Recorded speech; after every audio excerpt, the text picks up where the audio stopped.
Lady Rackets is the love of my life who I promised myself to.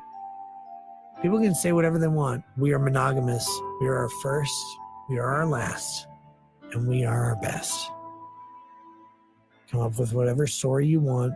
Will never be true.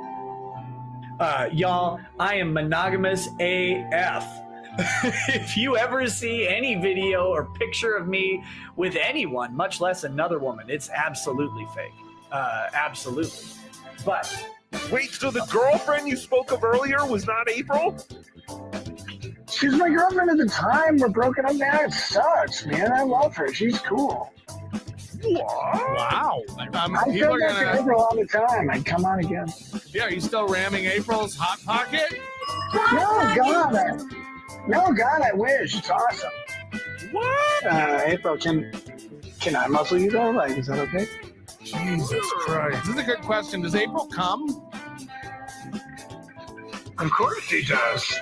When I talk to April, shockingly, I don't really want to talk to her about her Aaron origin story. I want to talk to her about cool stuff. Like her vagina. Do you think she'll... Yeah, exactly. That thing's awesome. What is cheating is then exploiting that for gratification that should come from your spouse. That's the infidelity. It's when you don't say no. That's the transgression. At the end of the day, it's always us. It's not anybody else. But people try to make it more than us. They do, being monogamous with Lady Rackets. And people have tried to make that into something it isn't, and I don't know what to tell them. I am monogamous with Lady Rackets. She's monogamous with me. We're our only people. We have been for 19 years. We were virgins when we met. It's just us. I'm like, hey, you're my friend. I just want you to know this thing isn't true. By the way, my wife and I are monogamous and have been for our entire marriage. We were virgins when we met, and we are our only people we've ever had sex with. I know that there's these like weird rumors about us. I just want you to know as my friend, because there's this weird shit going on. I've been married for 16 years and have 5 kids. So I very much, I'm pro monogamy. And I think it weirds me out to see like these pushes for alternative sort of relationships. Hi. Can you tell us whether or not Aaron does in fact know what your cum tastes like? Yes, he does. Yeah, I knew it. Yes. No. Would you say that Aaron has sampled your essence more than once? I don't know. I know the one story, but let me just say that from the story, I can tell you very clearly, it wasn't a fucking accident. The fact that Aaron sampled Nick's cum and it wasn't an accident is the I bombshell. don't know why he would do that. I guess that needs to be said, but other people's fantasies about us are their own fantasies. My wife and I are happily monogamous. If you don't get it, if you don't understand how relationships work, if you don't understand what a man's promises to the person he cares about means, and if you don't understand what a woman's promises to the person she cares about means, that's on you. It's not on me. Nick Rekieta started his career as a humble family man that grew into wild success with an audience of 100,000 plus, making buku bucks. You stood at the precipice of success and you threw it away. For what? Momentary pleasure. But again, I'll ask you, was it worth it? Was it worth it, chat? That was video. That opening was by Third World Aristocrat. Look at that. I gotta link them in the chat. They've been doing some good shit. They've been doing some really good intros. Not a Nerd, the Melton Meltdown. Was it worth it, Nick? Although they just got over 1,000 subscribers. Look at that. Well, I'm gonna link them in the chat anyway. And I'm gonna link that, and I'll pin it to the replay views of the video. How's it going, guys? Now, first I want to go back. There's actually some really interesting details. I'm just going to pause this because I wanted to let it play in its entirety because it's just so good. It's just so good for understanding who we're talking about. But I picked the worst time to take a vacation. I was like, you know what? Nothing could possibly happen. until the end of November when the court cases come up. Surely they'll be laying low. They'll be getting all their ducks in a row. They're getting it ready to go to trial. But no, I go away for like 2-3 days. And what happens? First of all, Trump's elected. We did it, boys. Holy shit. What a meltdown that I saw over the internet. I feel bad because I wanted to grift off the election streams. Like everyone did really well doing that. If you want to see like maybe salt mining collection, maybe we could do that later in the week. Who could say? If we've got some time for it. Then April posting becomes like a reality. It becomes a reality in such a way that it's like people are like, is this Nick? Is this April? Who knows? Is it like, what do you think, chat? Then Nick perhaps has committed a felony of what I understand to be digital trespassing and or wiretapping and perhaps credit fraud, because it seems like either they stole Aaron's password or he left his computer logged in when he went to his house, and they've been scanning his details for a while. And we're going to go through that tonight. And not only that, everything's possible in Trump's America, because it gets worse.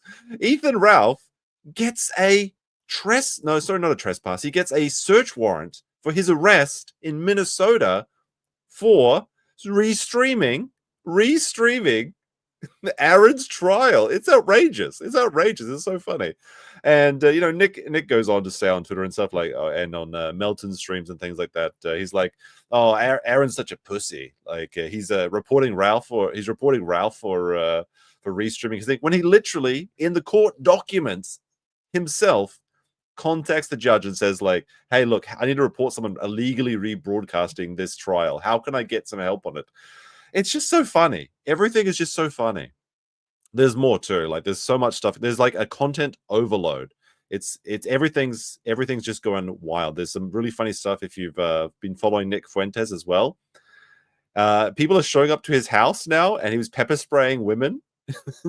And he might be going to prison, but he's kind of an asset, right? Like everyone knows he's an asset, so surely he won't be. We don't know. We'll have to get into this.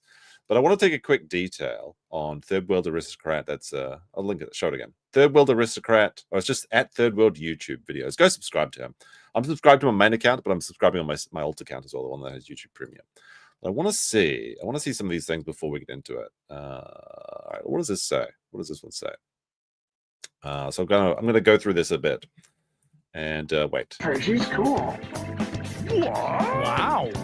People are gonna... Let's see. So Nick was replying to Dick Marston saying, shout out to the strip twister thumbnail. I bet that video is hot.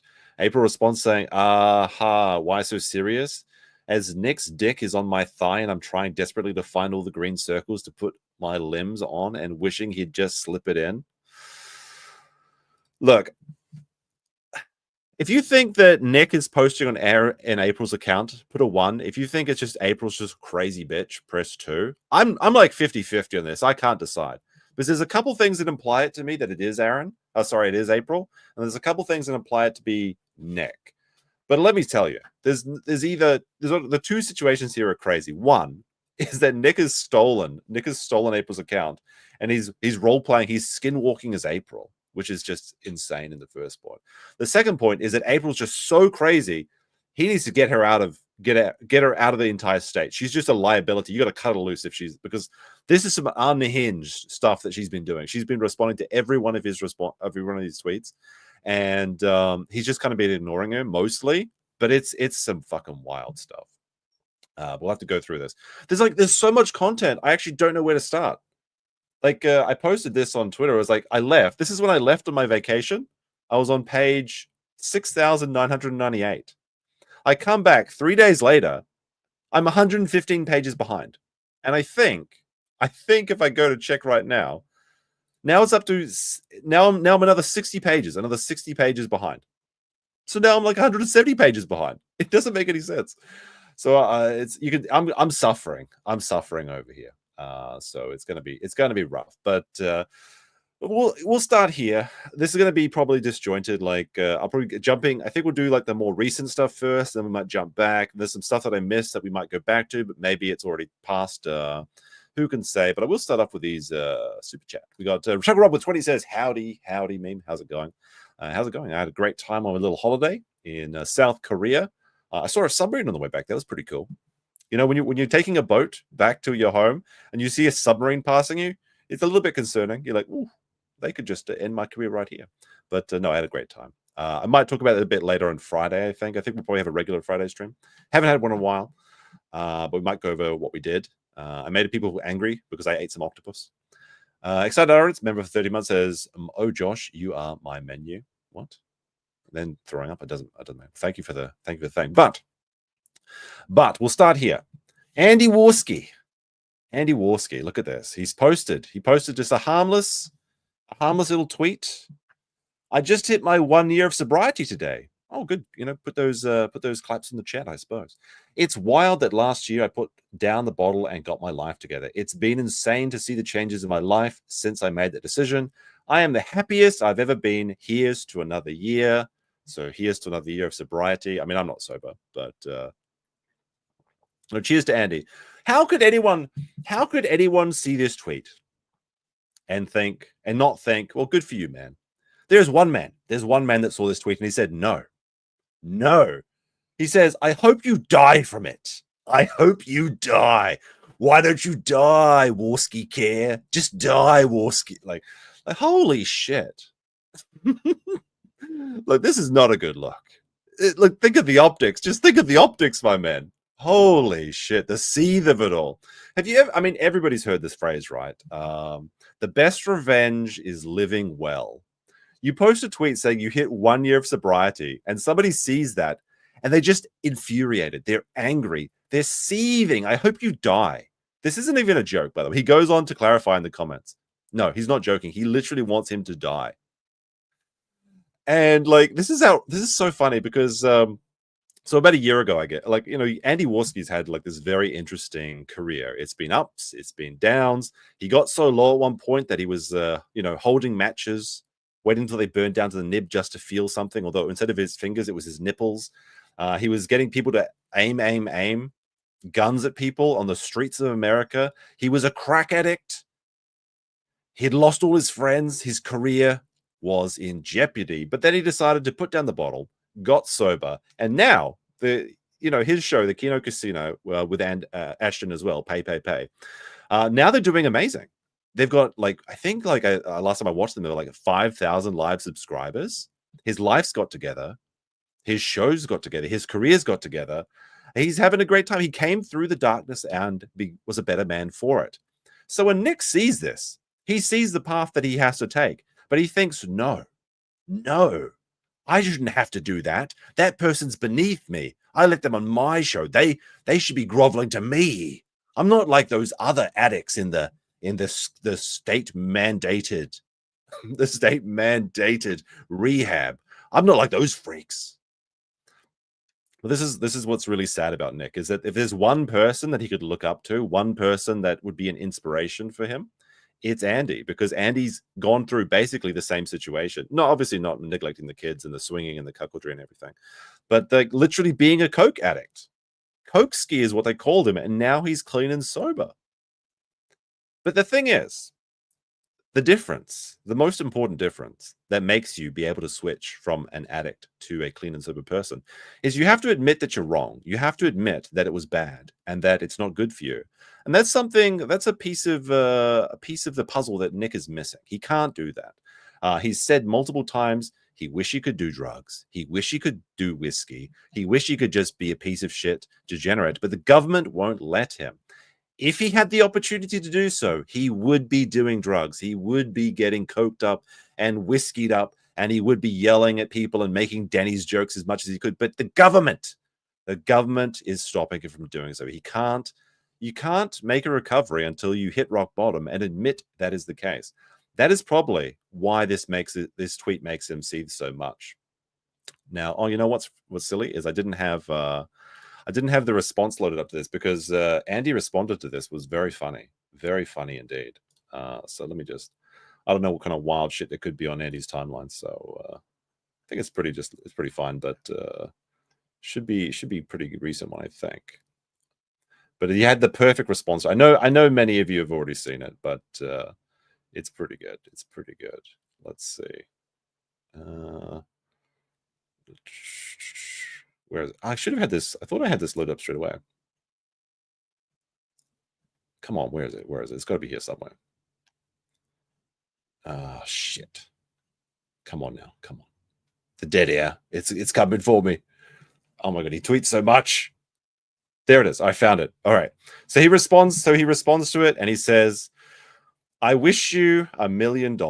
I wish you $1 million. The perfect, that's just the perfect response. Look at that. It's already got 1,600 likes, over 100 retweets, and Nick is just getting destroyed. He's getting destroyed in the unprepared copium. You guys, come on.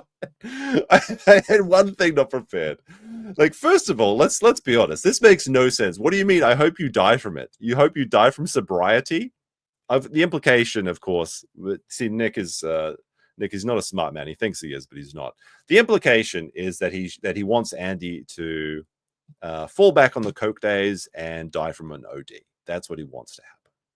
But he's not the smartest, not the quickest. That's why his stand-up is so bad. Tiny Grey with £2 says, with all the new stuff, it really was 5-star gays. That's true. It's there's some weird shit tonight. And Blazy with a 10, he says, this is for your trip to Stonies for the meme Sean Keno Casino trial stream. Let's go. Hey, look, it might not be impossible. Maybe we can make it happen. We'll have to see. Maybe we'll do a 24-hour fundraising stream for that. We're going to go through a couple of the responses because some of them are pretty funny, because Nick has a compulsive urge to respond to everything that's said about him and every tweet that's made about him. And but he's a very busy guy. He's too busy to be wasting his time tweeting as April, skinwalking as people on the internet, or to read his to read his Kiwi Farms thread. He's much too busy, but he's got enough time to do 3 a.m. tweets to strangers on the internet. Not a good look. I'm not worried about a look. I'm worried about honesty. Again, what does this mean? Can somebody can we get Curtin here to decode this? What does this mean? I'm worried. You're honest about your wish for him to die? Why won't you die, Warski care? Why would you just die? Let me see. Your children will read 7,000 pages of your Kiwi Farms thread. Good. They'll know their father, dummy. What? What? What does he mean? Like, there's 2 ways to read this. The one, there's like 3 ways to read this, really, when I think about it. So one, he's an absentee father because he runs off to April, gets married to her in Vegas, and leaves the kids alone. So now the kids can read about their father through the power of the internet. That's one alternative. 2, he's dead. He just dies, and then there's something. The only thing left of, like, you go to Nick's gravesite, and his tombstone just has a link to his Kiwi Farm store, and it's like, here lies Nick. He never stopped being laughed at on the internet. Like, what do they mean? Like, what do you mean by, or like, perhaps he means, like, I think if I'm being charitable to Nick, I think what he means by this would be that Nick thinks that it's a bad thing that parents don't teach their kids about all of their sexual kinks. Lincoln Fire, shut up. Like, Nick wants parents to be open and free with their sexuality with their children, not like in a weird relationship way, but like in a weird, hey, mummy and daddy love baldos, why don't we teach you about the baldo sort of way, which is very strange. It's weird. I mean, you should teach your kids about how to navigate romance and the ins and outs and the basic stuff, right? But I think that's where it stops. I think you don't have to teach your kids about hardcore BDSM or naked twister or what goes on in hedonism. Oh, that reminds me, there's a very funny hedonism video.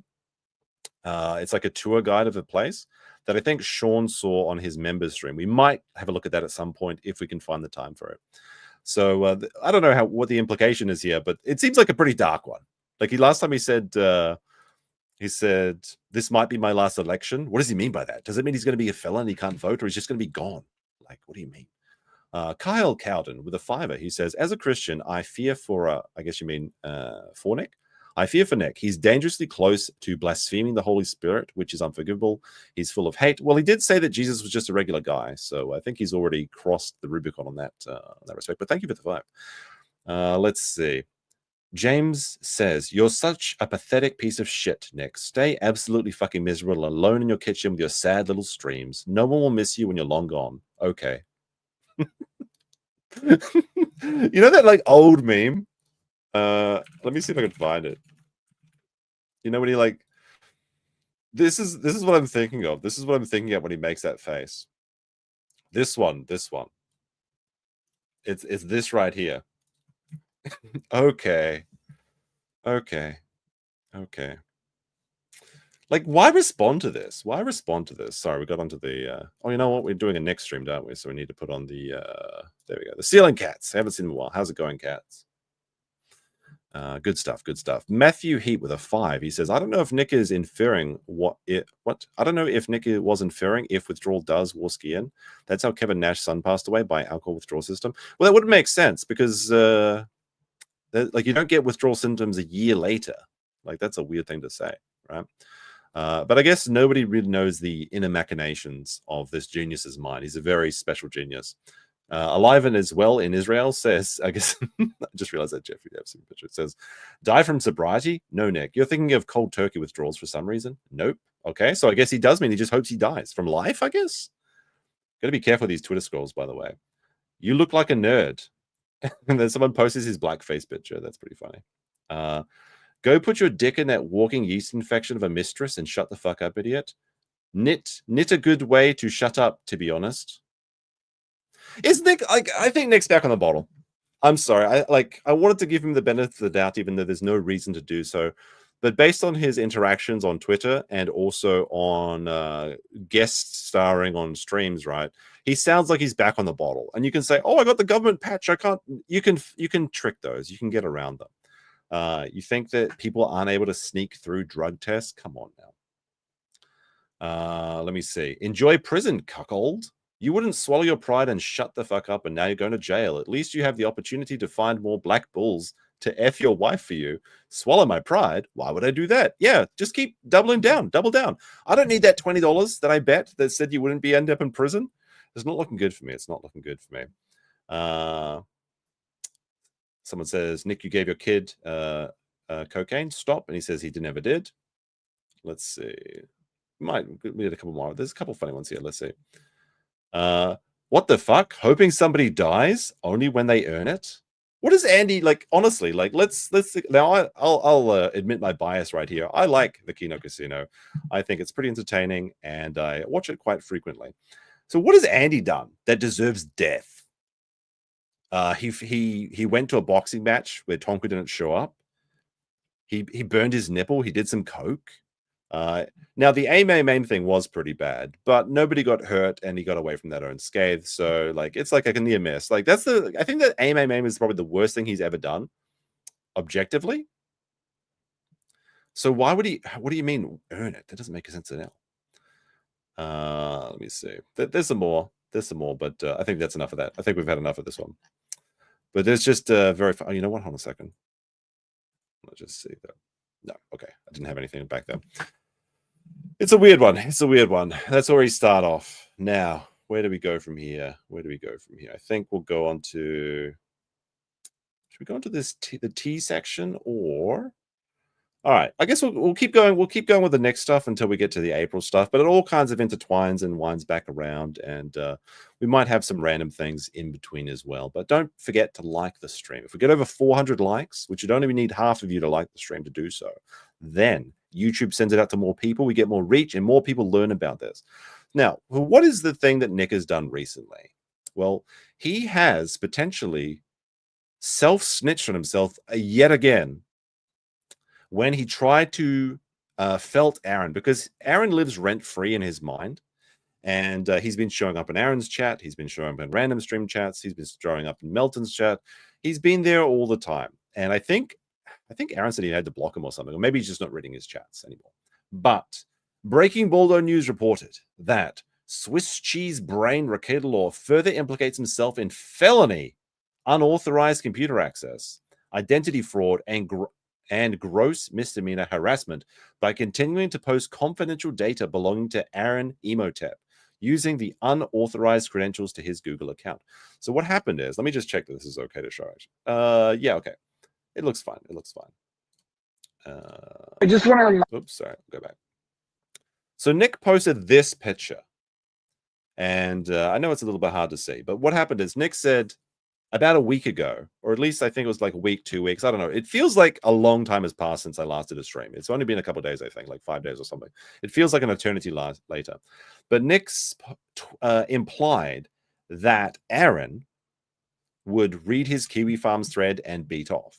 Now, I remember hearing this quite vividly because it's a weird thing to say, but he said that he could prove it. And how would you prove such a thing unless you had like cameras in your house or something? But he did make this statement a few weeks ago, which I think is important to the validity of these messages. So what he has here, this is allegedly, and I believe Aaron has actually confirmed that these are his. He posted a series of Google Internet history. Now, if you go down to the bottom, it says Kiwi Farms, Kiwi Farms, Kiwi Farms, Kiwi Farms, and these are all Nick's thread, Nick's threads, Nick's thread, Nick. So Aaron, if this is indeed Aaron's account, is reading about Nick. He then goes over to the Prawn Hub, and he's checking out free hot teens in your area, as well as Tiggle Biddies, MILFs, wants hubby to watch, and then goes to April's account. And you can see he's, let's see, 352. He's looking at the Kiwi Farms, 353. He's looking at the Prawn Hub. And then an hour later, he's looking at Aaron's account. So this would show that Aaron indeed reads the Kiwi Farms, then goes to beat off to hot MILFs in your area, watch the hubby's forced to watch sort of thing, and then goes back to Twitter and check on April's stuff. Now, is this the W they think it is? Not exactly. Not exactly. Because we already know that Aaron's a cuck. We already know that Nick is a cuck. So it's not really surprising at all if this is true. Like, what are you trying to prove here? You both put loads into each other's wives. You're both cuckolds. Like, there's this weird narrative on the pro Baldo people where they say that like Nick is the bull. He's not no cuck. He cucked Aaron. Then why was Aaron balls deep in Kayla? It doesn't make a lot of sense. Come on now. They're both cucks. Okay? They're both cucks. But at least one of them has the conscientiousness to put on a show every day. So this isn't a bombshell, as you might think it would be. But what does this mean? How did Aaron leak this? It doesn't make sense. Why would he do that? Did April leak this? Well, why would she do that? So, breaking Baldo news, I believe they messaged Aaron, and Aaron confirmed that these were his internet histories from, I believe this was from a couple months ago, wasn't it? Well, it must have been at least a few weeks ago. It doesn't really say the actual date, I don't think. It is funny. Someone pointed out here on Nick's account, I believe this is Nick's account, that even the browser's telling him to stop. It's time to stop, buddy. It's time to stop. It's time to stop. So, Aaron, I believe the implication from Aaron's messages with Breaking Baldo was that either his login credentials got saved when he went to go stream from the Baldo bunker. As you do remember, he did the little show where Nick came up in his underwear and licked his ear. Or there's also an implication that Nick was standing over Aaron's shoulder and copied down his password or memorized it so that he could then monitor all of Aaron's information, accounts, everything. Now, this is, it might sound like it's yeah, this is the actual original post. It would Nick said, "Oh my God, why would this be real?"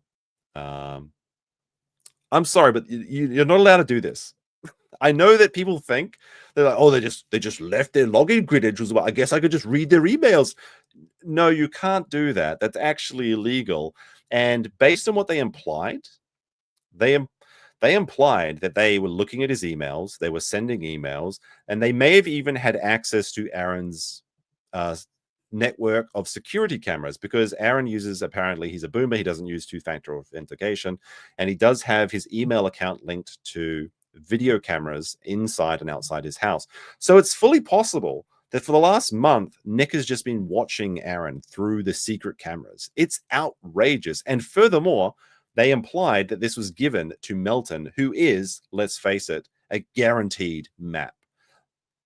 While Aaron is putting his kids to sleep, or they're watching the movies, they're watching Frozen on the couch, I don't know, Melton could be there beating off with this information. Now, I think that they're trying to walk back, that it's all a joke, but there was a very clear implication of a threat here, and that is like, hey, we've got your internet history. What else do we have? Maybe you better shut the fuck up, or maybe we're just going to do this to destroy you. So, and it's a very weird thing to do to a man that you claim you want to have nothing to do with in legal filings, because you do remember that there is a I believe, a restraining order currently against Kayla. Sorry, from Kayla against Aaron. So if you just want to be away from this weirdo that shared your wife's nudes, oh, he's such a bad man, why are you now giving this information and potentially also revenge porning him yourself? It makes no fucking sense unless you've got this coked up, wet brain mind full of cheat, like Breaking Ball said it as his Swiss cheese brain. I don't know. It's a weird thing to do. It's a weird thing to do. Now we'll go and take a look at what actually happened, because this came out over a series of events. But I need to step back a little bit. Let me just bring this back up. There we go. And close that. There we go. And zoom out a little bit. There we go. There's a couple other things here. So I'll just show you this real quick. So this is Breaking Ball's news says, exclusive with explicit permission from Aaron. Breaking Ball News reveals DM conversations in which Aaron suspects Nick Rekieta accessed his Google account without authorization. Further felony charges likely. Melton, nobody likes onions, response says, Aaron, wish it was just his email. Oh, wait till I tell you what I know. Ha, ha, ha, ha. I've got to imply more. And of course, the implication here is that we're going to do it if you don't do what we say, sort of thing. And if we actually zoom in on this one, because some people are saying like, well, he just left his login credentials in.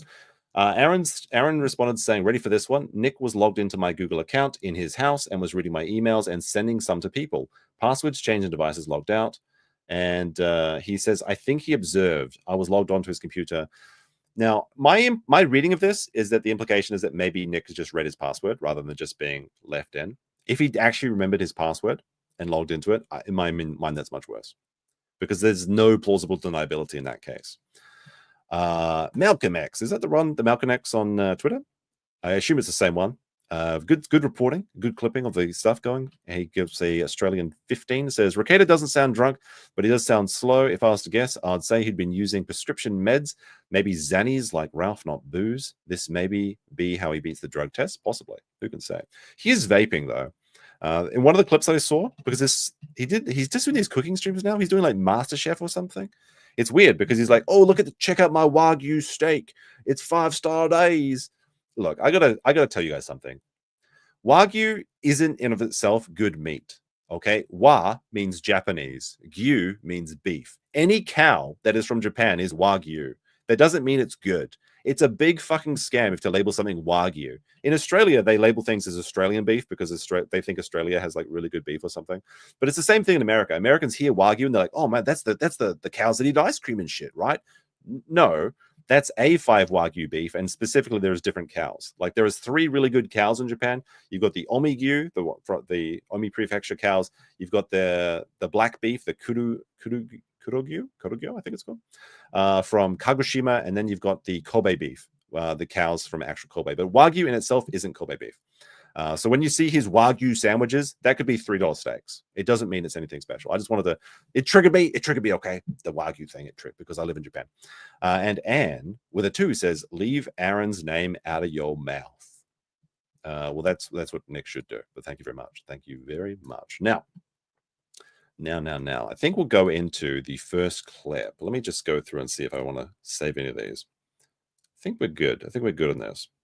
But we'll go over to what Aaron said first, because it sounds like Aaron has actually contacted the police. So this is a clip from Melissa Clips, of course, friend of the channel, and it's called Steel Toe Morning Show Getting Hacked by Nick Rekieta. What's next? November 11th. That's Pocky Day. That was yesterday. I actually had some Pocky. It's those chocolate sticks, basically. Let's see what Aaron has to say on this one. All right, let's address something real quick. Oh, sorry. I listen to everything on 2 times speed because I'm also tweaking over here. All right, let's address something real quick, and then we'll get it out of the way. Here's the deal. Remember when I first had the legal stuff, and I said I can't talk about X, Y, and Z. And if there's like first point, 18 seconds in, not talking about your court case, probably a good idea. Now, Aaron has been fairly good at just not talking about it. Something that Nick is incapable of doing. He'll say he won't talk about his case, then he'll talk about it and complain that people are saying he's not talking about it. He wants it kind of both ways. Also, look at Stoney's. I love this little guy. Love this little Stoney's guy down here. 30-year anniversary, Stoney's Bar in Rockville, Minnesota.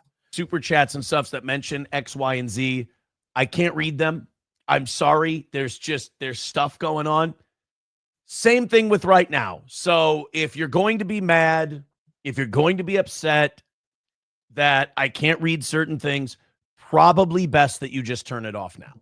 We got to be very. This is really good advice. If you don't like something, just turn it off, or just try and ignore it. Right? It's so simple. Just why is it so hard not to just keep quiet and shut the fuck up? Very careful here. Laws were broken, more than likely. Yeah. So while I am a non-practicing non-lawyer, I believe Sean answer the question. Sean, Sandwich Sean. I believe he said that this doesn't look good. It does look like it's a possible felony, and it crossed state lines because it's a digital communication, and Melton lives in Las Vegas or whatever. A lot of laws were probably broken. And yeah, so like trespassing, for example, potentially wire fraud if they're accessing his credit card information.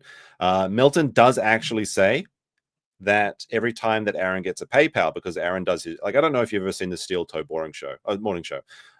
Just kidding, Aaron. Just kidding, Aaron. But like he has like a goal of like, I think $300 a day, which is pretty high for a show of his size. But I mean, if he can make the money, he can make money.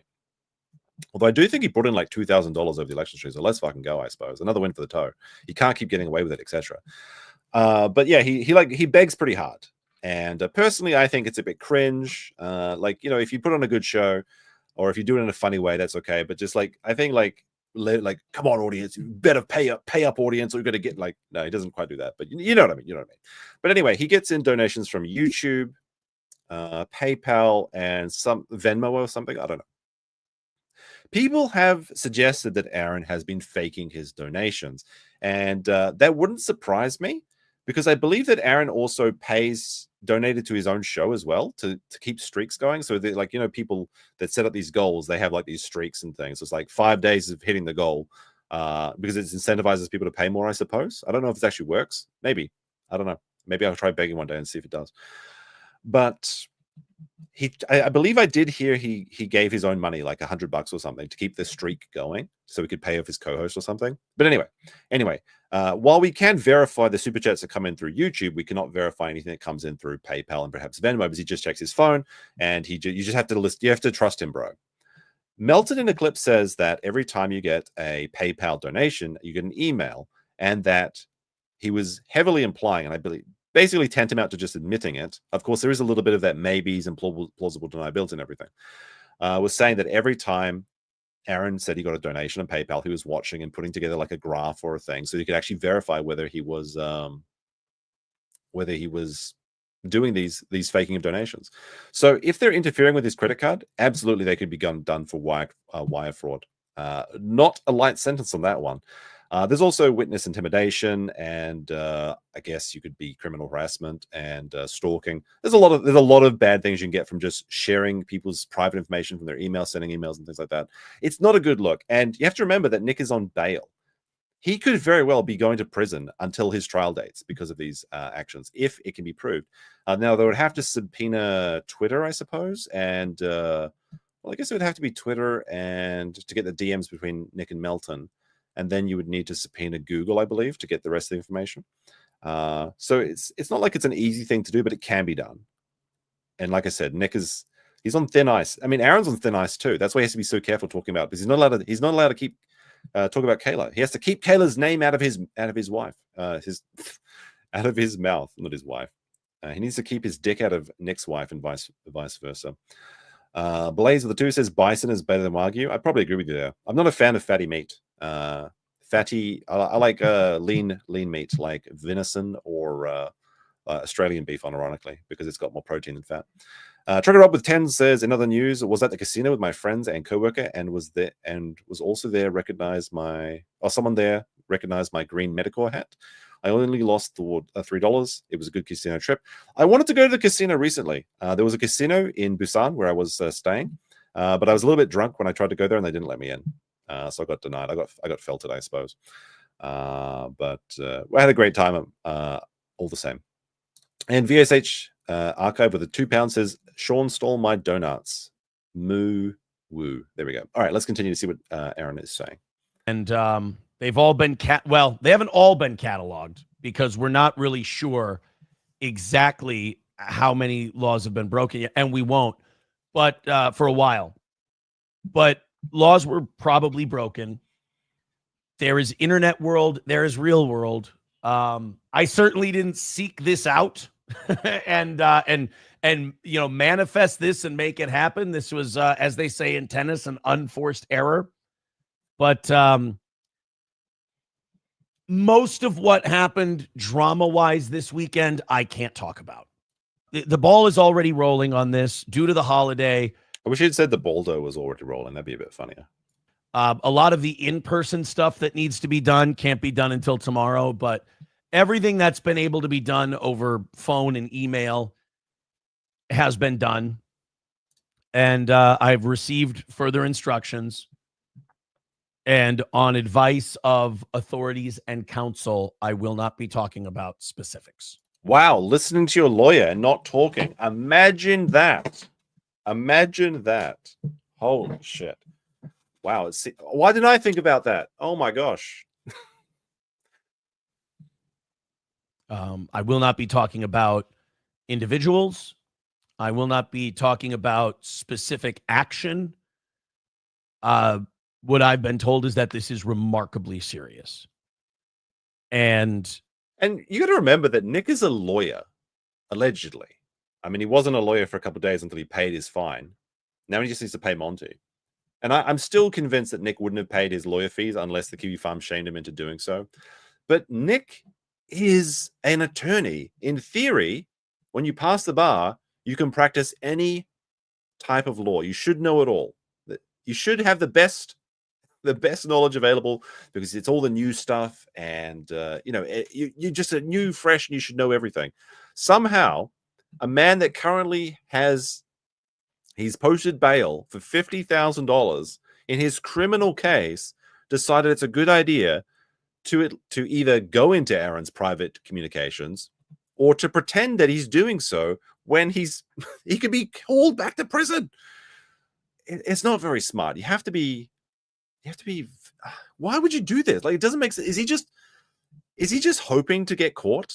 Is that what it is? Does he just want to be take me away to prison? At least then I'll have to feed 5 kids. Holy shit. Like, what does he mean? that if I, want to see a smooth process, and I do, that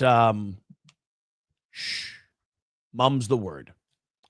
So my hands are tied. I'm sorry. But I have been instructed by very knowledgeable people that now is not the time to be braggadocious. Now is not the time to be brazen, flippant, don't get cavalier. brazen with me. Now is not the time for any of that. So, all right, I think Captain Hurricane here is absolutely right, and I've mentioned this before. But like when you look at children, sometimes you get these kids that act up and they misbehave, and you can't understand why. And it's because they don't get a lot of attention at home, and they've realized that any attention is better than no attention, and including negative attention.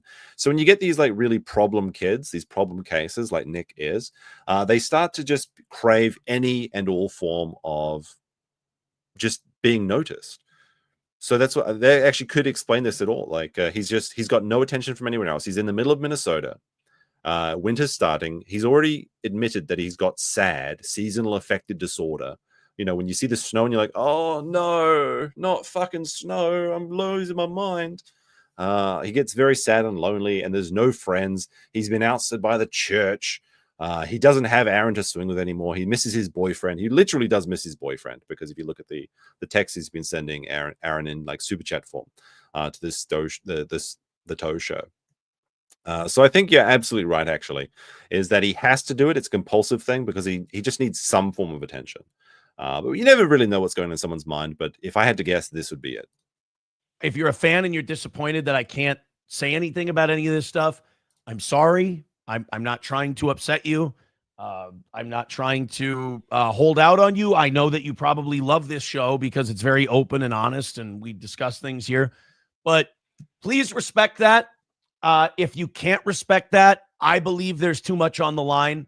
I did jailbreak everyone recently, but due to these developments, if you can't respect that, I will have to cut you loose.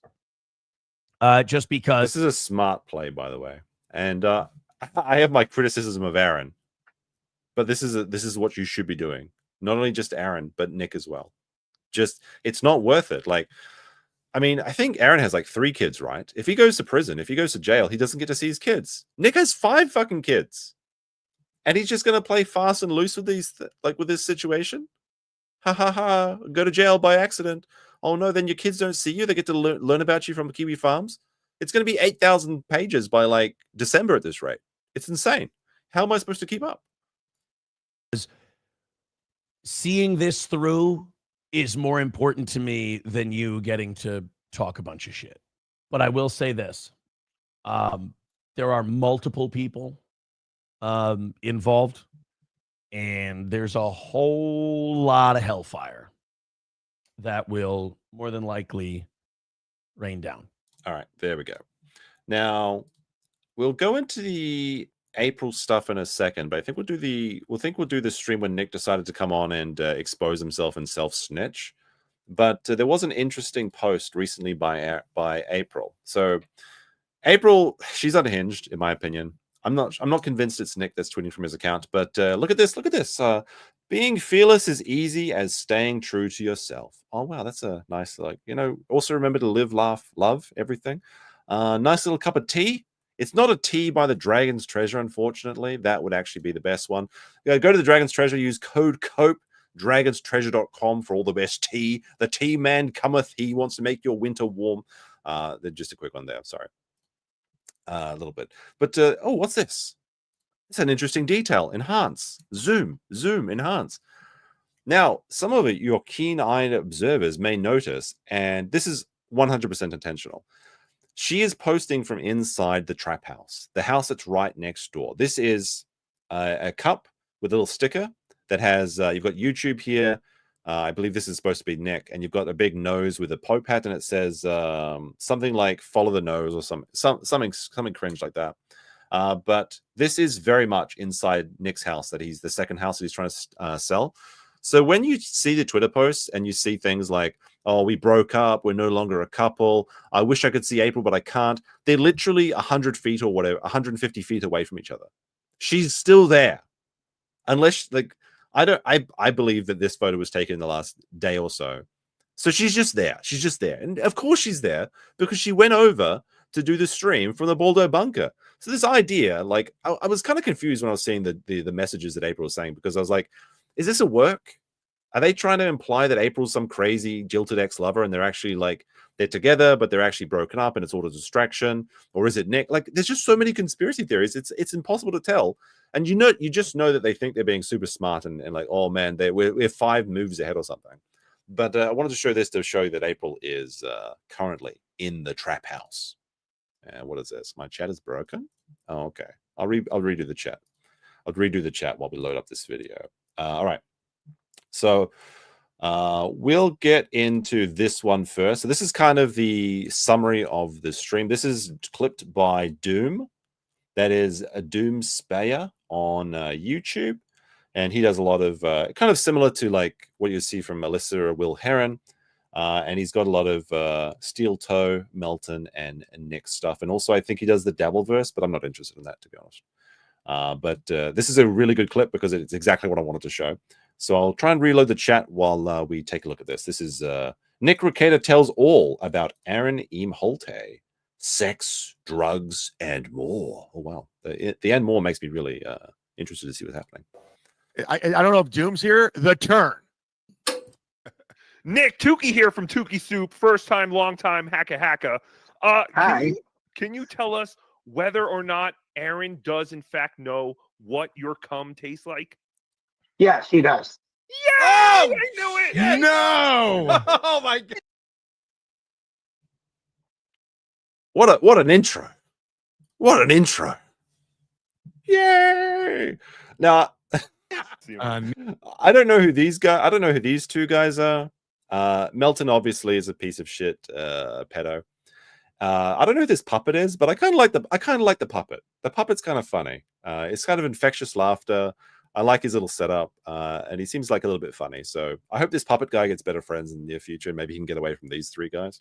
Nick Rekieta, hello. Hey, what's up, guys? Hey, what's up, Nick? Hello. Oh, I just Reload my in for console, so my okay. Friday watching of a Midwest weirdo with commentary brought to you by a panel of experts. You heard of this guy? He's vaguely familiar. Vaguely familiar. I know some things that you guys may not, though. So You know I things consider we may not? We watch this guy a lot, Nick. I don't know how you think Yeah, I think we got it covered. I don't think you know. So a little bit of backstory as well is like, I don't know why. I don't know if Aaron also fucked Melton's wife or something, but Melton is dedicated his entire life to destroying Aaron's career. I don't know why though. It seems like a weird target. Like, I mean, I know I do a lot of content on Nick, but I do other stuff as well, and I'm not going to be doing Nick forever. But like, it seems like this is the only hobby that Melton has. He just talks about Aaron all day, every day. It's very peculiar to me. I don't know why does he. I'm kind of curious about why he hates Aaron so much.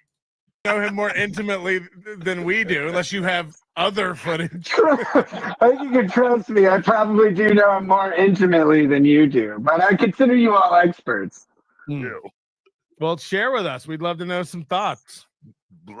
The funny thing is, you guys really nail it. Like on his personality and his personality defects. One of the big things with him that I had to learn, is that he's a fucking projector, like crazy. Imagine the audacity. Imagine the audacity. Is the chat working now? Is it put ones in chat to see if it's working? Imagine the audacity of calling someone else projecting. Holy shit. Oh my goodness. The nerd lord himself projected. Oh my goodness. Imagine someone's projecting. Holy shit.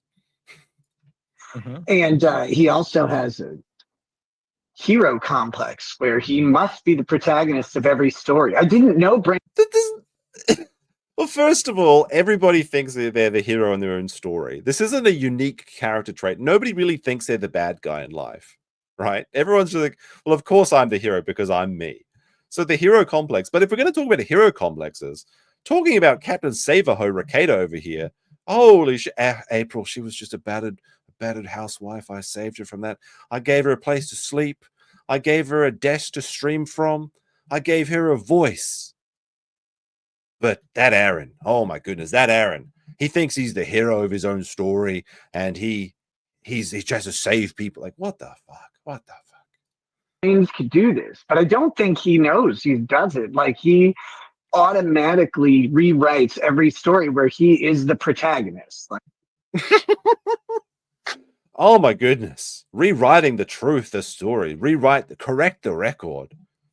Like, how, like, now, I'm not going to pretend that Aaron is a source of absolute truth and virtue. I assume that he's told quite a few lies in his time. But I haven't really seen any compilations of Aaron lying like I have of Nick. They just come up every other day. Like, we started the stream off. You didn't see it, go back and maybe watch the Third World Aristocrat video, where it's just like a solid 4 minutes of Nick saying he's monogamous. And he only has ever had sex with one woman, and yelling at Sean when he was literally in the middle of their polycule relationship, when he was yelling at Sean saying, by the way, Sean, I've only ever been with my, like, so if we have to believe one, like if you got Nick and Aaron, obviously we don't know the real truth because we're not there. We're just impartial third-party observers, right? If there's one person you have to trust, why would you trust the person that is a confirmed liar and is literally like dozens of compilation videos of them just lying that come up like every other day? Like, it's crazy. he could, I don't know how he can do that sometimes, but he does. Are you saying that he didn't save your family? Even get into the... It's important to note that we would not know about any sort of relationship stuff or any of this if Aaron didn't make the round. Like he was on tour, Correct. running his mouth about. Well, we wouldn't know anything about this either if you didn't invite the police into your home with your own behavior. It's like, oh, the government. No, you did it to yourself. Holy shit. Take some responsibility. That's why you get so mad at Warski for being sober for a year, because you can't take responsibility for yourself. Billy Oki with a member for 22 months says, Cope and Seed song, please. Is that the Ralph one? Maybe. If we hit the goal, people like the stream. We've got 1,600 people watching. Wow, big stream today. Big. This is the first stream back. You know, when you do a stream back after a few days away, you kind of get worried that like, oh, is people going to show up? Are people going to remember? You know, sort of. But everyone showed up. Like, look at that. Look at that. And Pirate Skeleton with a fiver. He says, I don't normally agree with guilt by association, but anyone still hang out with Melton is of one questionable character. Yeah, I think like after you've seen the Melton compilation videos, and let's be honest, he's just got that phenotype. You just look at this guy, you just know. You just know. You don't even have to see all, like, again, third world aristocrat, third world YouTube at third world YouTube, or YT, I should say. They have the Melton video that we saw a while ago. It's some sick stuff. It's some sick stuff. Like, without going and watching the video again, Melton actually made an AI voice of Aaron's daughter with her picture and her name, and he would use that to send sexually suggestive like text-to-speech messages. And that's just one thing he's done. That's not all the other jokes. And I can understand a dark joke. But like when you joke about the one thing all the time, when there's smoke, there's fire. He also has argued in favor of ethical CP, which is just ridiculous. It's just so stupid. Like, where do you think they get that from? They don't just, or the computer just magically generate it? No. VHS Archive with a £2 says shroom session in Minnesota. Moo woo. I guess that's your thing, to always be a mooing. But thank you for the pounds. Much appreciated. I've been gaining quite a few pounds recently. Every single anecdote he could remember. Oh, this one time here's another one. Yeah, it's the problem is most of his stories. One, he's not a good storyteller, so they're not any good. It's like, these are good stories. You know what a good story is? When you go to a cop, you go to Denny's with a cop. That's a great story. Great storyteller there, Mr. Rekieta. Holy shit. I mean, at least Aaron puts on a show. Like, when was the last time you did a stream? Local stream, like cooking and seething in your kitchen doesn't count as a show, okay? You're not Gordon Ramsay. The only people there is the 10 people that are so invested in you that they can't leave. And then the 70 people that just want to clip your shit because it's so embarrassing. Go back to YouTube, you coward. K Vibes with a 5 says, I see. Total Melton death. Very clever, very good. Thank you for the 5. You asshole. Like, how do you ruin this stuff? This stuff is funny. You're fucking up a Coke party with strippers? How are you fucking this up? Bro, he says ick. He says ick to the... Ick. Aaron doesn't pass the vibe check, am I right, Rekieta? He says ick. I mean, you did put your balls inside a woman's vagina. That's a bit ick, I have to be honest. And let's be honest, there's been some pretty gay shit going afloat. The idea of women being clothed in a way that accentuates certain parts of them. I'm like, oh my, what do you mean ick? How gay are you? I thought you were pretty gay, but not that gay. It doesn't even matter if you're as straight-laced as a Mormon. Like, you should be able to walk around a store full of ball gags and baldos and all that stuff and at least laugh and enjoy it. Like, you should at least be able to point at stuff. Has anyone actually seen a baldo in a store? I think you have to order them in, right? Like, I don't think it's not like top shelf material. I'd be like, that's crazy. Look, I want to point out that this store in particular that he's talking about is not that. That store is next door, and I love it. Okay, so correct me if I'm wrong, but I think the store that they're talking about is the used sex toy store. I'm going to be honest. And you know, I've walked through a pretty funny shop before, once or twice. In Japan, you know, in Akihabara, there's some pretty wild stuff. That is funny. I'm not going to lie. It is funny to walk through those shops. But if it's a used sex toy shop, I think that is a bit of an ick for me. I think we're going to pass on that one for me. That's a pass one. Yeah, that's a pass. The used one. Yeah, like literally used one. Yeah, I'm pretty sure. It's like called Pleasure Barn or something. And is that the place with the glory holes as well? I'm not even joking. This is a real place. Let me just better search for this on my second screen. It should come up right. This is a real place. Minnesota? Is it Minnesota?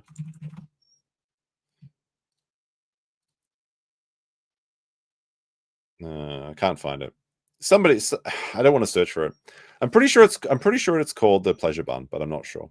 But they do have glory holes there, so keep that in consideration. Sir Marhouse with a 2 says Nick probably sold his Baldo, I guess. His Baldo to pay his lawyers. Well, he's trying to sell his house, but nobody's taking the bait. So if he can't sell a house, you think he can sell a Baldo? He's not a good salesman. He's admitted to being not a good salesman.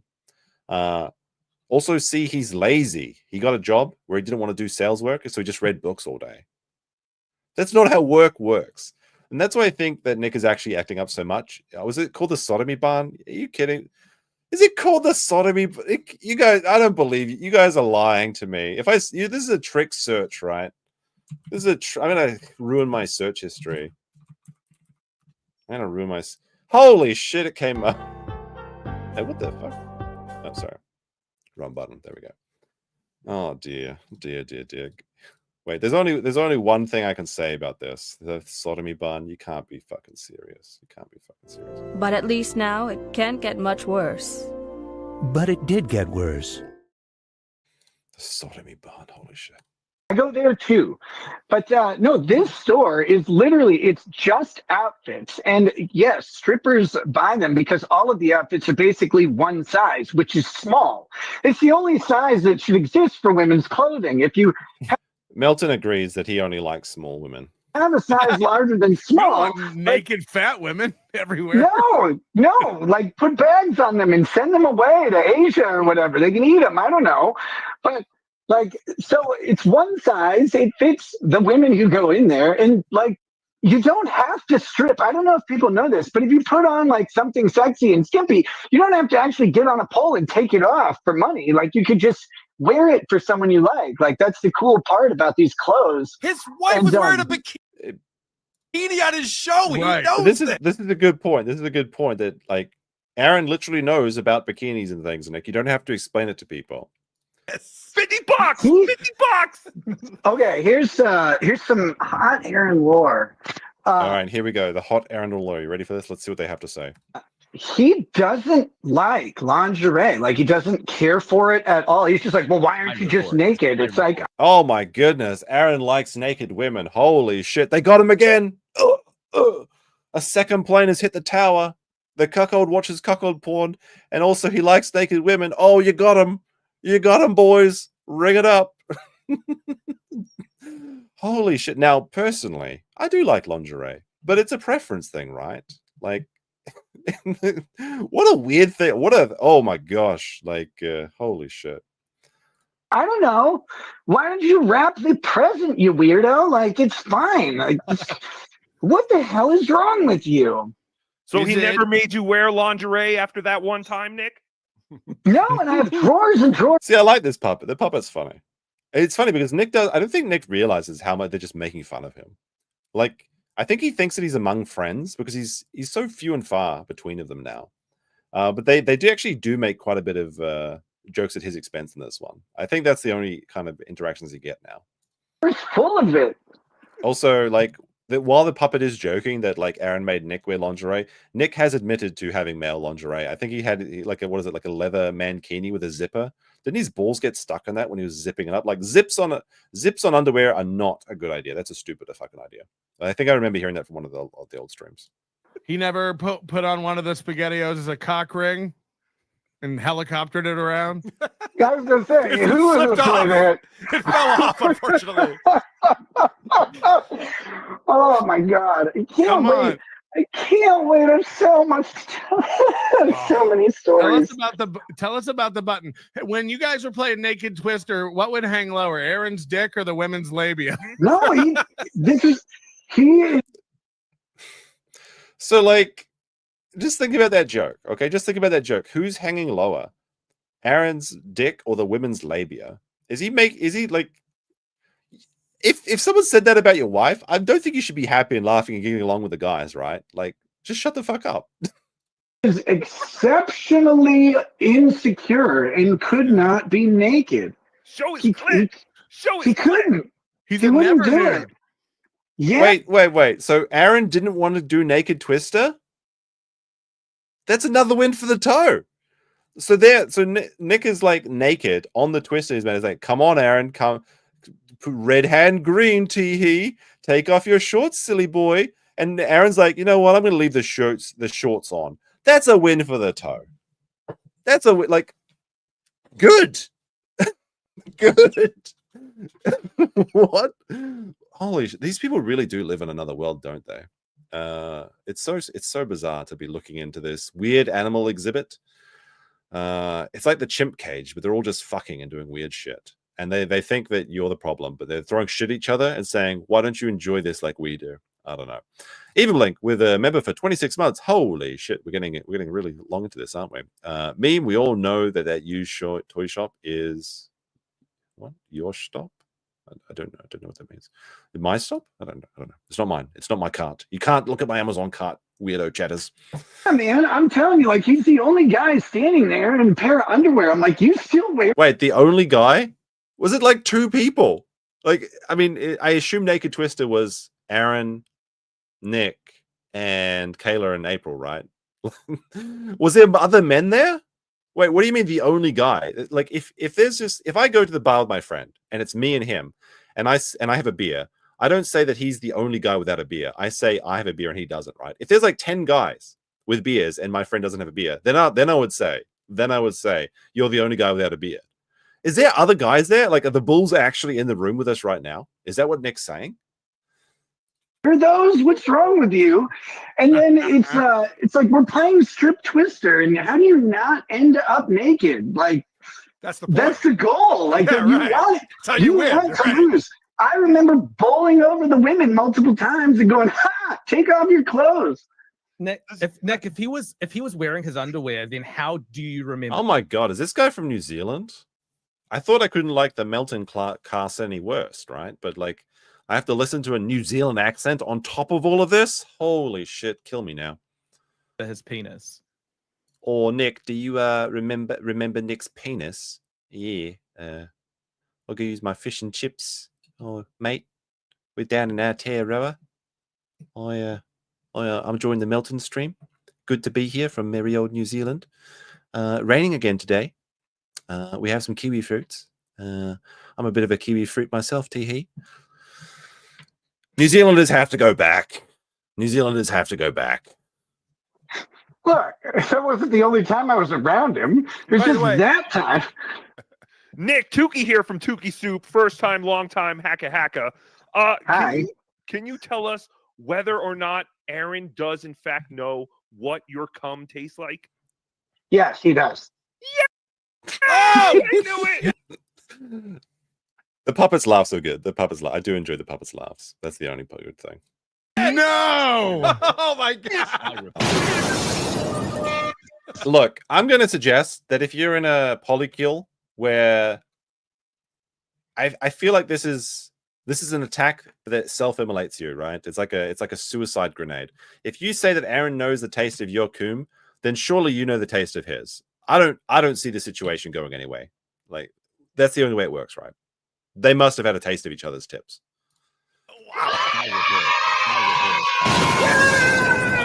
No fucking way. No further questions. No. Tuki's out. I'm not going to tell the story today. That story's not as like, okay, so people have. we shouldn't know this. Why do we know this? People have speculated on what that story is, and the real story is both better and worse. And I will tell it. Like, I will do it. Look, I hate to theory craft, but there's only one way this could have happened. There's two ways. Either he licked Nick's tip, which they claim to not have done, or Nick coomed in April, and then April was eaten out by Aaron, right? That's the only way this would happen. And I assume that this was going on pretty frequently and both ways. So I assume that they both had a taste from the leaky faucet. Ugh. The one that they need the special shampoo for in the trap house. JB Behemoth with $1. Content warning, I suppose. Anyone enjoying breakfast right now? Apparently my show is considered a morning show, even though I'm streaming at night. That's a bit weird, isn't it? But if you're eating breakfast, maybe don't today. Maybe don't today. It gets worse. At least now it can't get much worse. But it did get worse. It's appropriate. I won't do it today. I'm sorry. I'm not trying to be. Listen, I'm not trying to be a cockhole. Let me say this. He's not trying to be a cockhole. You mean a bottom? You're not trying to be a bottom? That's a weird thing to say. Most people just say I'm not trying to be a dick about it. But you say I'm not trying to be a cockhole? That's a bit of a Freudian slip. Don't know about that one. A cockhole? Maybe. Maybe he meant like a shellfish, a cockle, like mussels and cockles, alive-o, that sort of thing. Probably not though. Oh, Aaron has been for all of us. Aaron has been trying to get me arrested for witness intimidation like a fucking bitch. You are trying to get him arrested for showing a picture of your slatternly wife who you showed to everybody. According to Camilla, he's like, oh, Nick was showing all kinds of weird photos and shit. Oh my gosh. I got no friend. Like, don't pretend for a second that you're concerned about Kayla showing her teats to other people. You admit to being fucking exhibitionist. You went to a nude beach on hedonism during Black Bull month. You were sharing the bottle asshole pics on locals. They're like, oh no, Aaron can't. Oh my goodness. If somebody sees Kayla's rosebud titties, oh my gosh. You tried to report Aaron for streaming your arraignment. Oh my goodness. Illegal broadcasting live streams. Oh my gosh. The audacity of it all, chat. It's the hypocrisy, chat. It's the hypocrisy. That's the worst part. It's not the eating cum out of people's assholes and things. It's the hypocrisy. That's the worst part. I've never said anything that should suggest that Aaron should stop talking. I've never done anything. You got a restraining order against him. Now, Nick, actually, I do remember seeing a tweet, and like there's hundreds of tweets. It's hard for me to go through, but at one point, Nick says something to the effect of, I never tried to shut down his speech, and I never tried to get him arrested. And that, again, it's one of those technically true Rekieta-isms. It's like, because it wasn't him that did it, it was his wife that lodged the complaint. Oh, got you again, boys. The lawyer wins again. Except every time his actual legal acumen is tested in court, he loses. So I guess it's a smart little hee-hee, gotcha, but not really. So you lit in your own trial. He said, excuse me, judge, who do I tell on? How do I snitch? Your Honor, thank you for presiding over my getting my children back and getting my drug charges, and everything. But I would also like to mention Aaron. He's a bad man. How do I report him, Your Honor? He's breaking the decorum of your court. Like, what a fucking pussy. And what a fucking hypocrite. It really beggars belief. Every other time, I think it can't get away, but it does. It does. This was supposed to be No Neck November. I don't even understand. There was supposed to be nothing. Like, how could there be more stuff? Until August. End of November is what I want to say. Malcolm X with an $8 says, we all know that hot tub water is mostly coom. They probably took turns gargling it. Wouldn't surprise me at all. Anything to prevent it. I've sat there and let this man fucking disparage, defame me, my wife, and my girlfriend for fucking. That's a weird statement. This man's been disparaging my wife and my girlfriend, and I guess his personal fiance. Is this the first time that Nick has admitted that April was his girlfriend and that they were fucking on a live stream? Because he's just been dancing around, the fact, right? Trying to keep, totally monogamous, right? His wife and girlfriend this. So I guess it's just like it's just out in the open now. There's no plausible deniability for the last few members of the Baldo bunker, because there are some people out there that still think that Nick is a good, honest Christian man, but he never admitted to the polygamy. Well, no, I guess polyamory, right? Whatever, it doesn't matter. It's just a bullshit word, whatever.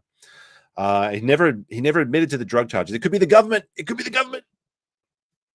Oh my goodness, the trad dad. Yeah, they still think he's a trad dad. Imagine my shock when it all turned out to be a ruse. 6 months without. I'm gonna play that back. I want to hear that again. And my girlfriend for fucking I've never done anything to prevent it. I've sat there and let this man fucking disparage, defame me, my wife, and my girlfriend while you're posting his internet history and tempting and teasing that there's going to be more revelations coming out about him. Yeah, he's just disparaging my wife and my personal fiance and my girlfriend. But I never tried to shut him down except when I gave we got the restraining order against him. But he's such a coward. Come on, the hypocrisy, the projection. It's outrageous. It's outrageous. Why do you think Nick won't admit to swinging? It's not illegal. Because it goes against what his audience was built on. His audience was built for whatever audience he has now. His audience was built on the back of pretending to be a Christian conservative man who would sit there and have a bit of fun, have a giggle, have a bit of drinks while looking at the law. He was the white pill salesman, and people bought the pill. They took the pill. So admitting that he's swinging is like the last part of his character's death, essentially. It's the ego death of the Chad dad Rekieta, and it's just admitting he's a degenerate loser. But he's the cool guy, right? Everyone's just nerds. What's this?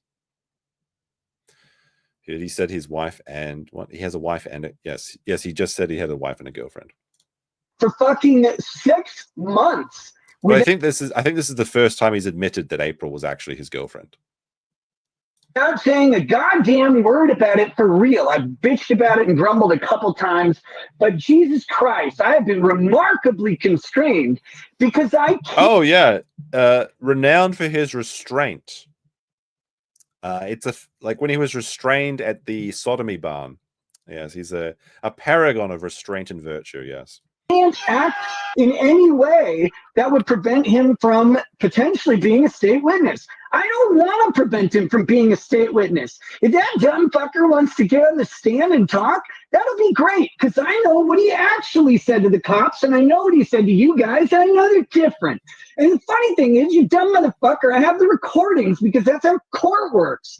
What's that like? Do you remember that old meme from the internet where that girl's crying and her dad's like, "I'm gonna get you guys. I backtraced it. I've got the IP logs." Like, okay, show it. And now Nick always says like, "I'll show it eventually. I'll show it eventually." He wants to win in court first and then show it.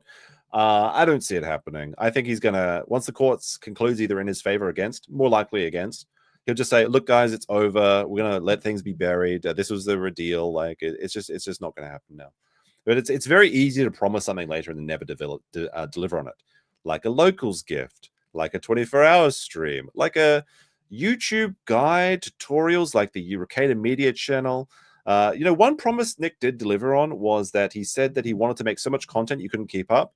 And that came true, but only in the forms of his Kiwi Farm thread. So I guess he did deliver on that promise.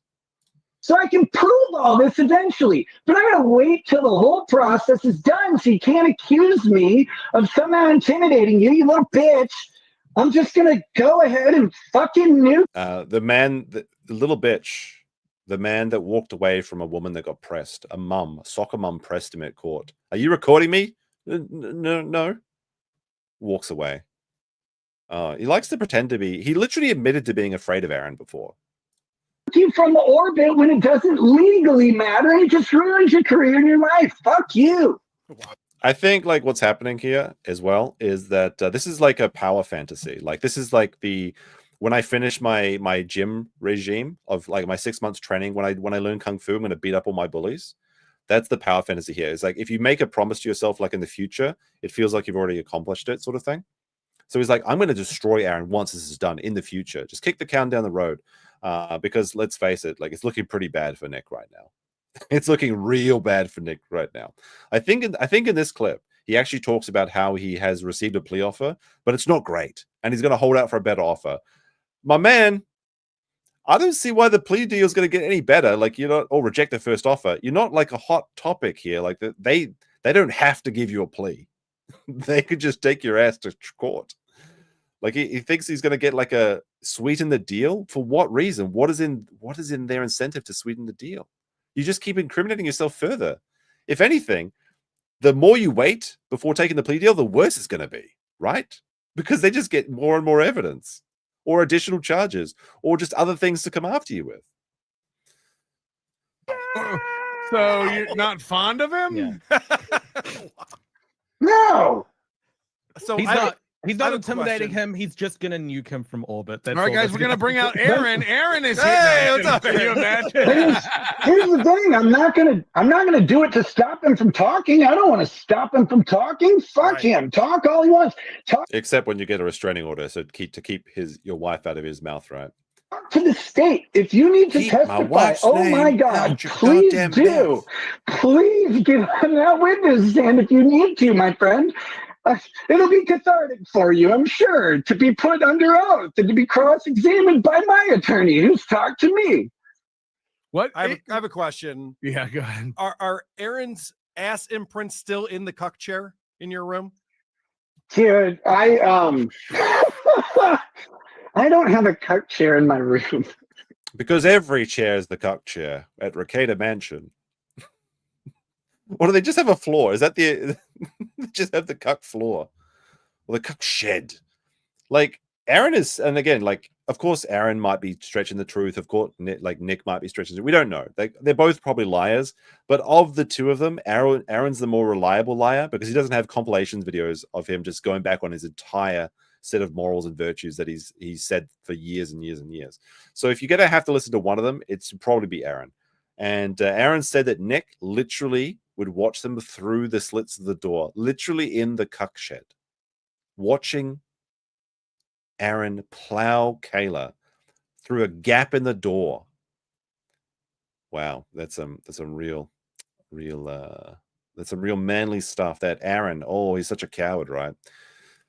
Jojo Studio with 2 says, is that Aaron the cookie puppet monster? I don't know who this puppet is, but it's kind of funny. I think it just the yay just like it triggers that childhood joy in your mind from actually watching the Muppets or something, you know.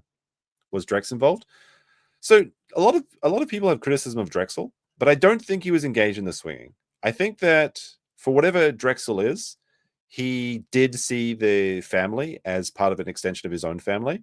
And I think that's why that he refuses to talk to Nick, because Nick's betrayal is so profound and disgusting to him that he's decided that even though he left his Baldo at Nick's house, he doesn't want to be anywhere near there. Drex has also been making a little bit of snide comments on Nick on Twitter, so he hasn't completely like removed himself from the situation. Someone linked him on Twitter about all the things that are happening to him, so he has been commenting a little bit, but he's mostly getting on with his life. It seems like he just seems like his lifelong childhood friend has just gone from this situation because of how much of a cuckold betrayal this was. I mean, they both literally went out and looked for beards to imitate Jack Murphy, and then for 2 weeks were making fun of Cuck Murphy. And Cuck Murphy, for his faults, didn't have children to ruin, right? He was just some weirdo with Tim from Matt from Tinder. But that's the thing, is that the kids were involved in this, which makes it really sad. They know. They saw the drug use. They saw the cuckoldry. They saw how you would rather hang out with mummy's new friend and daddy's new friend rather than spend time with them. It's disgusting. Stopmost B with a 5 says, next cuck chair was the shower where he seethed at Josh for 2 hours. He's been seething a lot. He's been doing a lot of shower texts recently. And it sounds like he gave Melton a shower text actually recently as well. We got a little clip of that. I think Melton did a stream today, but he deleted it. But he's like crying in it, basically saying like, oh shit, am I in trouble now? Because I think it's dawning on them what they actually did. They thought this was like funny and like high school bullshit where they could just get these easy W's. But then we feel like, you know what, this is actually potentially a felony. And they're like, oh, that's unfortunate. Better burn all the bridges. He sat on the floor. Got rid of it. He sat on the floor. No, I don't know about you. I don't know what you guys do, but like the whole cuckold thing takes a whole lot of people's consent Yeah. And one of them is the person doing the fucking. And I don't want some weirdo watching me have sex with anybody. Like, no, that's not true. I want plenty of weirdos to watch me have sex with people. Yay! Like, look, in one sentence, I don't want weirdos watching me have sex. Actually, yes, I do. Wow.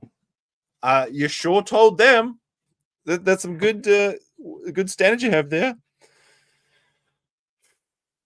Now, Nick has admitted to enjoying people watching him do depraved things. That's why he went to hedonism, and that's why they had sex in the boat on the beach as part of their little game that they had, their adult weird positions game. I'm kind of an exhibitionist. I don't mind fucking in public as long as it's appropriate. But here's the thing. Here's a question: like, where is it appropriate to fuck in public? Like, is there actually like a public place? I don't think it's ever publicly appropriate. Now you could be camping out in the woods, but that's still kind of private because nobody's around, right? That's a little bit different. But what do you mean? What do you mean where it's appropriate? In church? In hedonism? I mean, yeah, I guess hedonism is the only place, but again, that's a private resort. So it's not even really a public place. He means in the open, perhaps? I don't think, like, technically there's any appropriate public places. They're all private bars or private islands or things like that. Hedonism too isn't public though. It's like a private resort. You have to pay to go in there. Even though just because you can see the sun doesn't mean it's public, in my opinion, at least. Hey, I don't want some weirdo sitting there going like jerking off to it. I don't want that. I just want to No, because he wants to be the one jerking off while he watches Aaron plow his wife through the doorway. Generally be seen fucking like a normal degenerate. He probably wasn't jerking off. He was probably refreshing PayPal. Well, yeah, if he was doing that, he'd definitely. That's actually kind of funny. I do dislike Milton, so I'm not going to laugh at it, but that is kind of funny. Really wasn't jerking off. Can you speak to any of the Aaron said a lot to like Kayla was his soulmate and a beautiful girl. He wanted to get her out of there and away from you. She was a beautiful girl. Is any of that legit? Like they were in love with each other and he made her make noises you never could. You just know that Nick's seething right now. Don't shut up, Melton. Don't tell him about that. Holy Christ, no, not that one. No, so it's not my story to tell. It never has been. Did you hear that? I thought I heard him gulping. Like, that's not my story to tell. That's not my story to tell. Did you guys hear that? Why did you just say no? The answer to that question is no.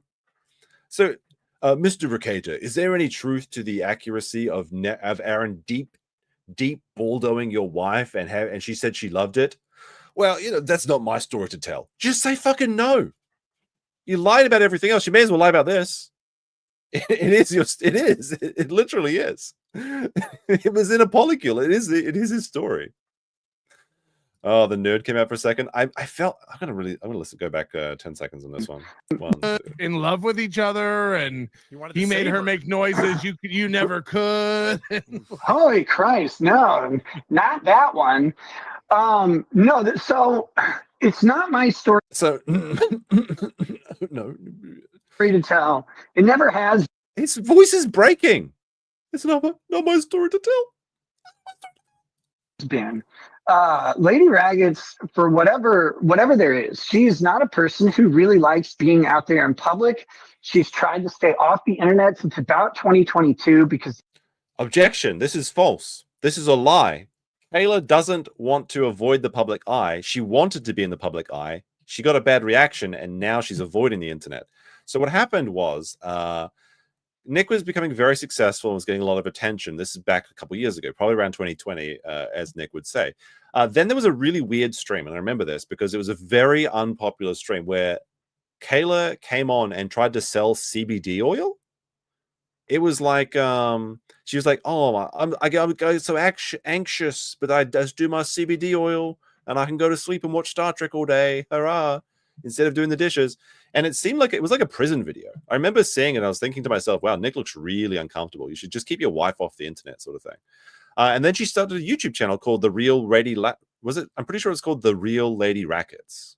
And she got like, I think it was like 10,000 subscribers overnight, because at that time Nick's channel was so large, right? He could just invent channels if he really wanted to. So she absolutely tried to go online, but the audience hated her because all she did was talk about how much of a piece of shit she was. She's like, oh, I'm a terrible mother. I can't cook and I can't clean. And I just watch Star Trek all day. Like, if you tell people you're a piece of shit, they kind of just believe you. So it's not a good look. It's not a good strategy either. So she did try. She wanted the attention, and we know she wanted the attention because then she started posting thirst pics in locals chat. But she just can't handle negative attention. That's the problem. She loves attention, but doesn't like negative attention. Unlike Nick. Nick loves attention, whether negative or positive. That's why he's acting out, I think, as some people suggested earlier. The internet really kind of fucking was rude to her when she was nice to it. And hey, internet, buy my CBD oil. CBD oil. Go away, woman. We want to see law explaining. Oh, they're so mean to me. How could you do this? Like, oh, I actually saved this one saved from the beginning of the stream. Remember when CBD oil was the least of their worries? Yeah, that was a long, long time ago. A long time ago. That's a shame. Like, I don't know why they did that, but some people did. It's just how it goes. So she's been off the internet, and people are now like, why won't she talk about it? It's like, well, she doesn't want to talk because, one, you people are ravenous and horrible, and two, like, this is her private life that got non-consensually broadcast to the world. She didn't want any. By you. You broadcast from hedonism. Tee, we're in Jamaica, guys. Don't find out where we are, but also here's the room we're staying in. Let's talk about our entire life. Tee, don't find out where we are. You can't dox me, sneaky. You brought it out. You made the internet curious. You left the breadcrumbs. Don't blame people for following the clues when you're dropping all the cookies in a big line through the forest. Everyone, like, fuck off. Fuck off. Everything that's happened is of your own design. And now you're complaining because people don't like you anymore. Well, color me surprised. Holy shit. You only made millions of dollars, but you couldn't just do the thing people wanted you to do. You had to have more. Was it worth it? Was it worth it? What is this? He admitted in the Kalea DMs that he put out enough. This is a great point. This is a great point, actually. Hold on a sec. Where was it? There it is. Yeah, he literally admitted that he put out enough information so people could figure it out because he wanted the internet to know, but he didn't want his family to know. Well, guess what? You only get it one way. You don't get to have your cake and eat it. Okay? If you either let people know or don't. None of this is supposed to be for anyone. So I'm not going to tell those stories. The hot tub stream at the end of 2023. Melton, you brat. Melton's like, wait a minute. This doesn't make sense to my pedo mind. Even I have enough critical thinking skills to say, wait a minute, didn't you do like a hot tub stream or something? She hated it, man. She didn't want to do that. So why did you make her do it if that is true? She didn't want to do that. So you made her do it? That doesn't make it better. Nick Tuki again from Tuki Soup. Thank you for answering my last question. I do have another question. When Aaron sampled such nourishments, did he get it directly from the tap, or did it come from a third-party receptacle from like a cup holder or something like that? Good follow-up question. It's a good follow-up question. No, his lips have never been in proximity to my penis. Oh no! You literally said that your balls were in his face during Naked Twister. That is the lips in proximity to your penis. Oh my god. Fantastic. I also heard you say that during all this, you not only have a wife, but you also have a girlfriend. So Tuki wanted to congratulate you on having a girlfriend through these difficult times. That is fantastic. Thanks. Nick, somebody wants to know, you don't have to answer anything you don't want to, obviously. What's the backstory with Alyssa clips? People should go ahead and research Alyssa on their own. I don't need to say much of anything, but just start looking into Alyssa. I don't need to say much of anything, but just start looking here, and here, and here, and here, and here. Oh my goodness, he's seething. He's seething at Alyssa even now.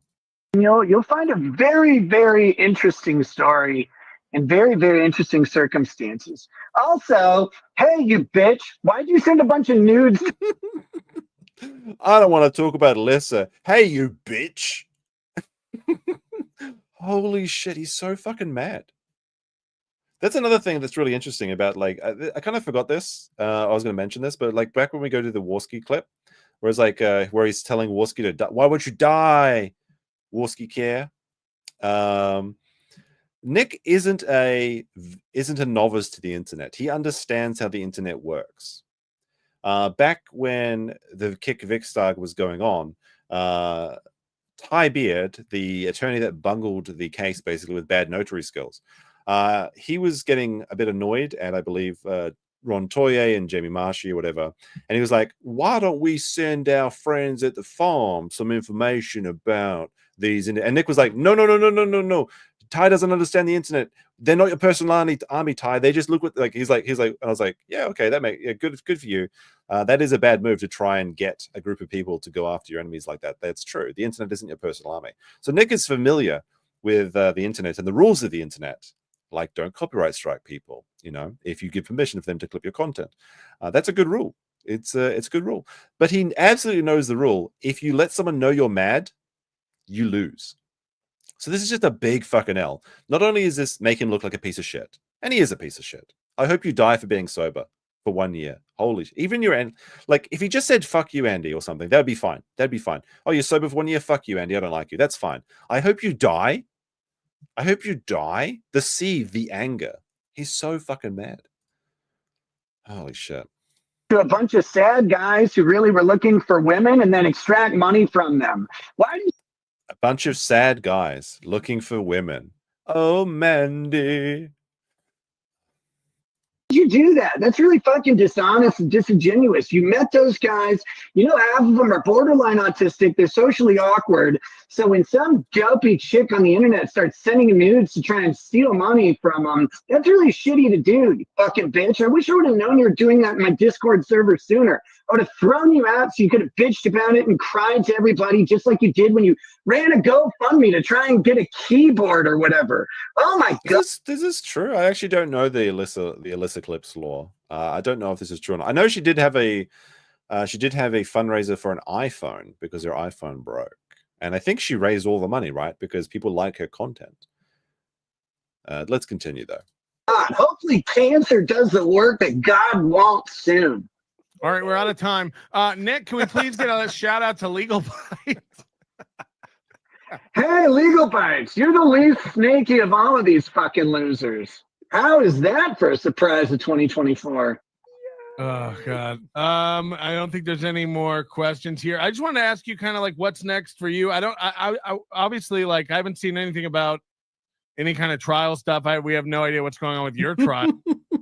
There's not going to be any trials for a while, my friends. Nick says he'll be back on YouTube 2 more weeks. 2 more weeks. Just trust the plan. He'll be back trial streaming before you know it. And Aaron hasn't been talking about it, so we're not getting any news. When do you think you'll be find out stuff?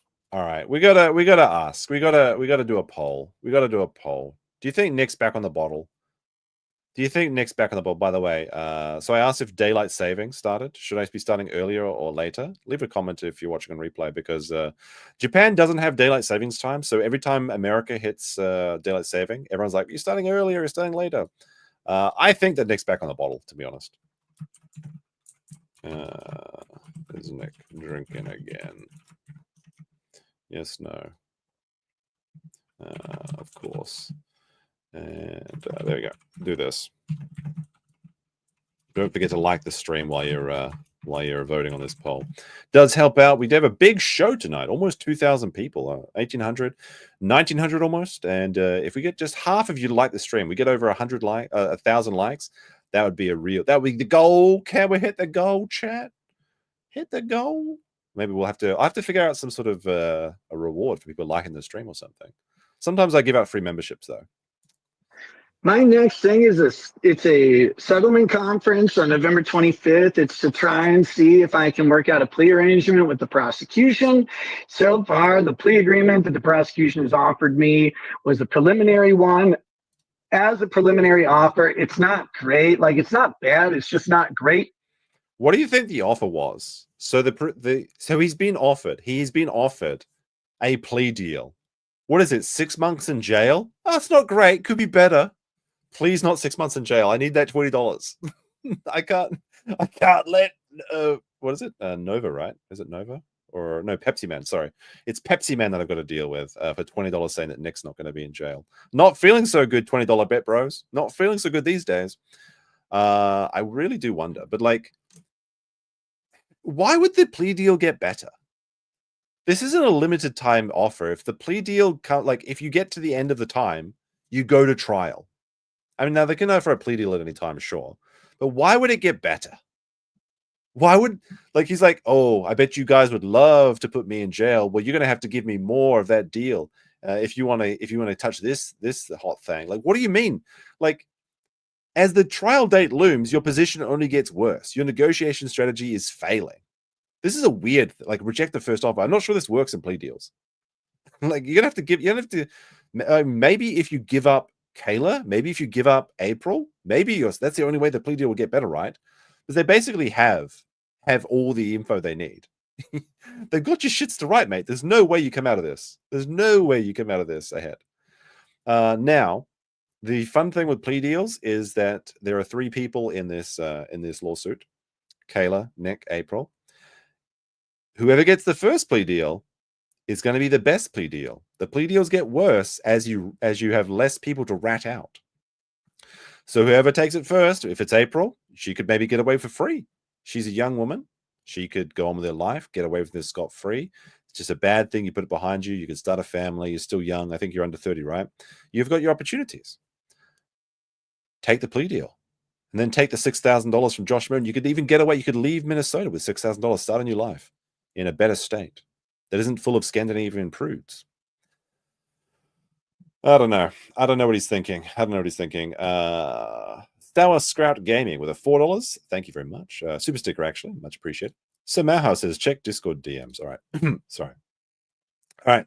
Sorry. Let me just have a glass of water. Delicious British water. So let's see. The DMs say, Nick actually has the whole Alyssa clip story wrong. I was intimately involved in that story, and I can tell the whole thing about the money extraction was another girl on Discord who Alyssa was collecting information about to bring to Nick to get her banned from the Discord. Imagine my shock. He was lying again. I had to go back in the stream to listen because I didn't believe what I was hearing. That old story again, let alone be completely incorrect. That probably sounds a lot better. I know that there was some pics leaked of Alyssa. But I mean, that happens to the best of us, right? Well, not to me. So it's pretty crazy. And Stop Moss B with a 5 says, wonder if Nick knows about powder alcohol and that shows up on drug tests. I don't know. All right, let's continue for a second. I'm going to go wind back the stream. The preliminary that the prosecution has offered me was a preliminary one. As a preliminary offer. Did you hear that? It was another Coke gulp. The prosecution offered me a preliminary deal. It's not great. Listen to it again. You can actually hear it. You can actually hear it. What's going on with your trial? And Aaron hasn't been talking about it, so we're not getting any news. When do you think you'll be find out stuff? My next thing is it's a settlement conference on November 25th. It's to try and see if I can work out a plea arrangement with the prosecution. So far, the plea agreement that the prosecution has offered me was a preliminary one.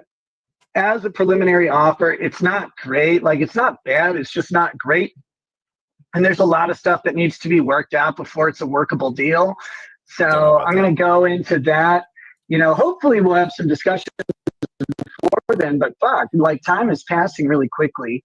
So I'm always surprised by things, when they pop up. But yeah, that's November 25th. And if we reach some sort of settlement agreement, we will schedule a plea hearing. If we don't, we'll schedule a trial, and that'll be funny. I mean, yes, but not for you. If that's the case, because this case has a lot of stuff to it that's been overlooked in people's haste to, like, paint me as the villain. Of course I'm the villain. Look, it's me. God, oh my goodness, it wasn't hard to figure out. It's naked two women. Who's the villain here? Well, probably the tall, dorky asshole who's on the internet all the time. He's probably the villain. Like, make him the villain of your story. I don't fucking care. You do care, though. You do care. Otherwise, you wouldn't be seething about it on this show. A puppet is making fun of you to your face. He literally confirmed. He's like, did Aaron suck it out of your tip or from a faucet, from Kayla's faucet or something? Like, what the fuck?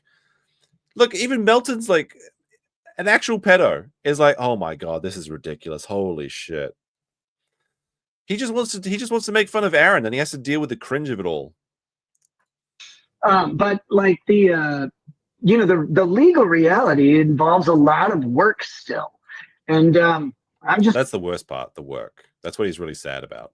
The idea of going to prison and having to not be in control of his own life and having hard labor, that's a nightmare. It's a nightmare for him. Taking it one step at a time. But that's the next thing is this settlement conference on 25th. The new mysterious thing that's happening is the tweets between you and April too. Can you shed any light on that? What's going on?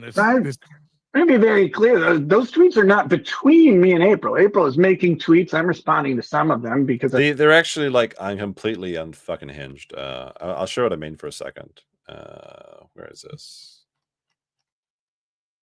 I got a couple of funny ones actually. We got a couple of funny ones, but if we go to I thought I had April's account load up. Give me a second. I'll load up a new tab for it. Look at all these fucking tabs I've got. She is unprepared.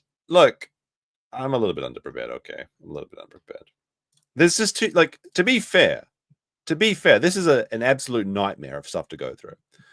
But she's still tweeting even right now. As of 8 minutes ago, she's still tweeting.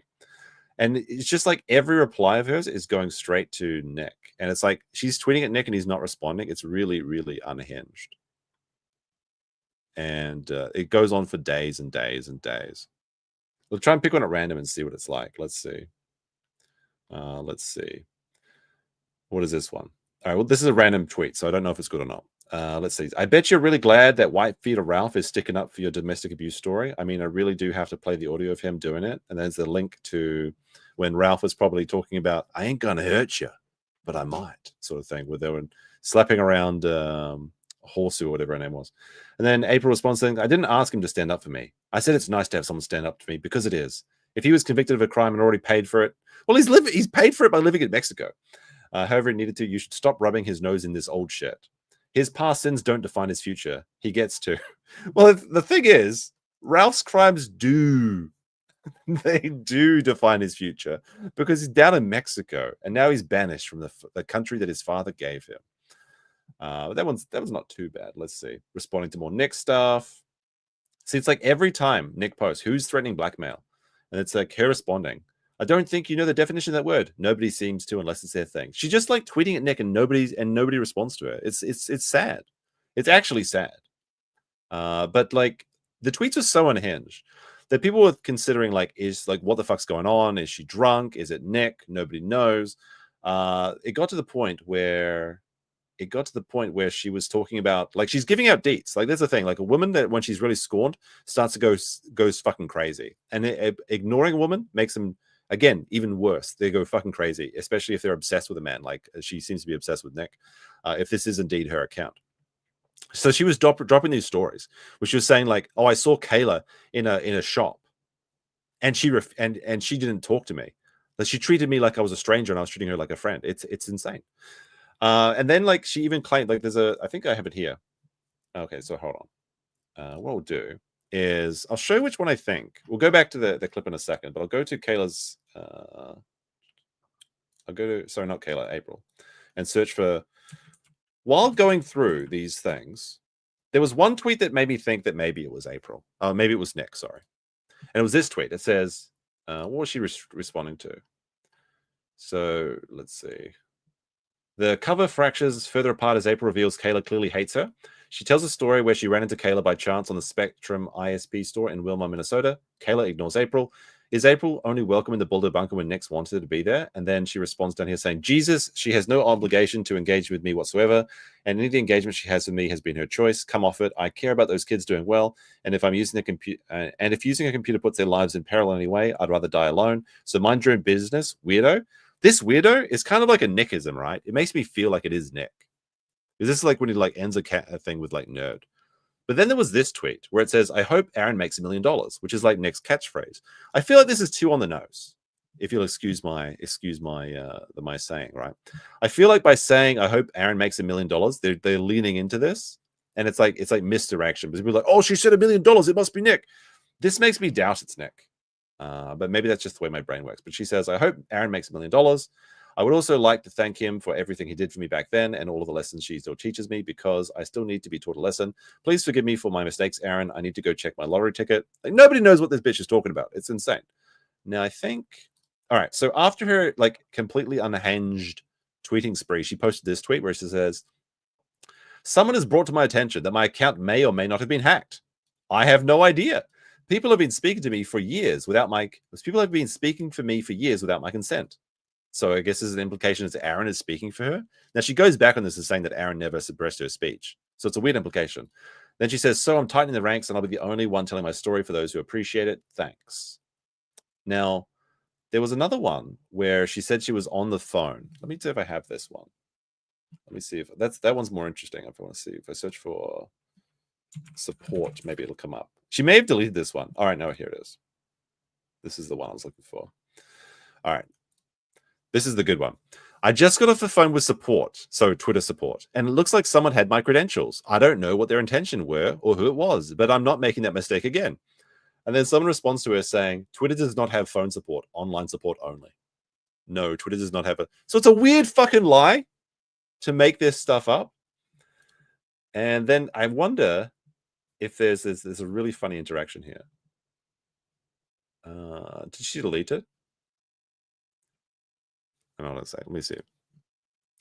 I think she deleted it, but somebody asked her, so who is tweeting? Who is tweeting from your account? And she says me. So she's like, all right, guys, I was hacked, but I called Twitter and they got my credentials. But they don't really have a phone number. So who was your tweeting from your account? Well, it was me. And that leads us to this. Trust nobody. Trust nobody, not even yourself. You never know. Those, like, what is going on? What is going on? Sorry, there's some chats I got to get through. All right, let's have a look. VHS Archive says, Nick and Caleb will pin everything on April. I think she's taking the fall. I think that's what they're setting up. She's a cow for the slaughter. Pirate Skeleton with a 5 says, was going to mention earlier, but if Nick has restraining order, but is still harassing Aaron, he's playing with fire. Restraining aims go both ways. Yep, he really is. Like, he should just shut up if he wants to really... Like, if Kayla really is being harassed by Aaron, by the way he was talking about on her show and showing her nudes to Gino, then it's very strange that he would then potentially share very private, salacious, and just even potentially nudes of Aaron with Melton. It's a very, very strange thing. The thing is, Nick would probably be fine if he just shut up and stopped talking on the internet, but he can't help himself.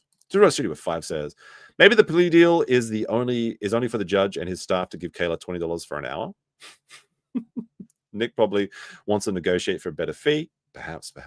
And, oh my goodness. Round hard brush with 320 yen. That's barely enough to buy a couple of strong zeros. My kanji's not very good, though. But let's see. I think it says... Is that waka? Wakashimasete yaru zo. Rekieta yaro. Sui bubu. Strong zero. Strong zero Toro-chan. Oi. Okay, very good. Very good. Thank you very much. All right, we'll go back to this one. Oh my goodness. I gotta practice my Japanese more. It's so bad. I find them really, really interesting. The Sui's pretty funny, fun, though. The Sui's and funny. And many of them are just as mysterious to me as they are to you guys. So I like listening to y'all's speculation because it's like, holy shit, that's cool. Okay. It could be that. I don't know. Like, people have like accused. I don't I don't have anybody's Twitter account. I don't tweet from anybody's. I don't want to tweet as anybody else. It's a waste of my money to not tweet as me. Like, my Twitter is part of my social media and marketing. Me sitting there trying to pretend to be April and tweet would be a serious waste of my resources. What? Is this guy serious? Is this Rekieta? Is this Nicholas Rekieta? Nicholas R serious? Like, what? What? It would be a waste of my time, as opposed to what? Spending all day in Melton's chat, as opposed to spending time in Aaron's chat, sending Aaron $10 super chats just to talk to him. That's the waste of your time. But going on someone's Twitter account, oh, I've got no time for that. You're up at 3 a.m. making pudding in the morning. Like, it's literally the Rugrats meme where it's like, what are you doing, Stu, making pudding in the morning? It's 3 a.m. I've lost control of my life. Like, that's literally what his streams are these days. But it's like, oh, this would be a waste of my resources and time. What, like going on this show? Going on Melton's show? That's not a waste of your time? Like, what are you, don't pretend. Don't pretend that you don't have time to do this. Don't pretend that you're not, like, gee, it's a waste of your time and resources. Then why aren't you streaming trials? You guys don't know the pudding in the morning meme? That's like an ancient meme. I was gonna make an edit of it where it's like Nick's face. I was gonna get the AI voices and everything. You've never seen that before? Making pudding at 3 a.m. Making pudding. You've never seen it? Did you never watch Rugrats as a kid? This is literally what Rekieta's doing. Like, this is the local streams, but it's just Nick, and his wife literally walks into them. Stu, what are you doing? Making chocolate pudding. It's 4 o'clock in the morning. Why on earth are you making chocolate pudding? Because I've lost control of my life. That's actually what's happening with the local streams. Is he's just like lost control of his life making like biscuits and gravy. If some enterprising video editor out there wants to make that clip, I mean, maybe I'll do it. But I've got other memes to make. I'm well behind meme making schedule. But was that David's voice? The father's voice by David Duchovny? Maybe, I don't know. Was it? That would blow my mind if Stu's was David Duchovny. I would just tweet as me, and then I'd say, look, I'm April tweeting or whatever, and then tweet it. That'd be a better plan than trying to tweet from her account. So why wouldn't it? Like, you have the ability to do so. You're in close proximity to her. She's obviously head over heels in love with you, and she'll do anything you say to get another taste of Coke, right? Like, she left her husband to be with you. Is it so strange that you would be able to use her phone? Oh, that's just far too crazy that you could use her phone. And the woman that lives 150 feet away from you. That's just too crazy. A man that lied about everything. Why would I? I would just tell the truth. I don't tell lies, guys. It is weird though. It is very strange. Like, it's like this weird cryptic message that nobody can understand. The April tweets. Her stuff, I don't know what half of it means, but I like trying to figure it out. It's a fun puzzle for me. It's just some cryptic. It feels like a number station. It feels like you guys are communicating and we don't know what's going on. She's talking about kicking in your back door. Look, I actually am a bit worried about April. I have a feeling that she's going to be wearing Kayla's skin by the end of the year. Like if you know anything about April, she's a hunter. She likes going to Nick's house to hunt deer. She's got the equipment. She's got a house that's 150 feet away from where Kayla lives. She knows Kayla's schedule. 8 a.m. to 12 p.m. Star Trek. It's Deep Space Nine in the morning and then Voyager in the evenings. Because you want to, it's a bit more exciting in the evenings. So and she seems completely unhinged. Like, she's gonna go, like, she wants to be the top dog. She's said on Twitter, and again, maybe it's Nick, we don't know. She's like, I want to be the Mrs. Rekieta. Doesn't want to be the mistress. She's not happy with the situation. And it sounds like it's Kayla who's unhappy with the throuple. And it's Kayla that has ousted her from the position. But Nick wants to be back with April. Like, if you listen to these tweets, these conversations and things, he's saying like, oh, she was my girlfriend and I wanted her back. It sucks that we can't be together. Well, then if you want to be together and April wants to be together, then clearly the one that's preventing this from happening is Kayla, right? So is April gonna go insane, hunt Kayla through the woods, and then wear her skin, like literal skin walking? I don't know. Stranger things have happened. And yes, save Sunny. We've got to save Sunny, guys. We definitely are. I just don't always know what we're saying. Okay. It's flirty. Nick, Tuki again from Tuki Soup. Thank you again so much for being so candid with us and answering our questions. I have one more question. Do you remember the exact moment you looked at the other two girls and said to them, we have to ditch this dude? Yes, great question. All right, so they're all having a giggle saying that they kicked Aaron out of the what is it, the polycule. There's no evidence to suggest. I mean, there's really no evidence either way, right? It could have been Nick kicked them out. It could have been April. It could have been that Kayla wanted him out. It could have been that Aaron wanted to leave. Aaron has implied that he left of his own volition. Like it was like 6 weeks before the arrest because it was too deranged and too unhinged. Because in the most damning evidence that he has against Nick is really that when Nick came over to his house, he dropped a little bullet full of cocaine on the couch next to his 3-year-old. And he said never bring drugs into his own house. So whether you believe that Aaron was the one that left or they kicked him out, it doesn't really matter. But I'm not going to believe them straight off the bat saying that they are the ones that got Aaron out when it sounds like he could have very reasonably be the one that chose to leave of his own choice, right? Almost to we just get 15 more people and we get 2,000 members, might be the biggest stream yet. Tell your friends, share the stream, like the stream. We can do it, boys. Can we hit the goal of 2,000 live viewers? Yeah, This is almost a good question. The other two girls, fuck you, Tuki. I'm sorry. I just meant the ladies. It's a good question. It's a good question. No, it's really like, okay, the internet wants stories that like make really good sense, happen in black and white, and have clear print. Oh, actually, this is a good point though. But so Momcat says that Aaron dodged charges.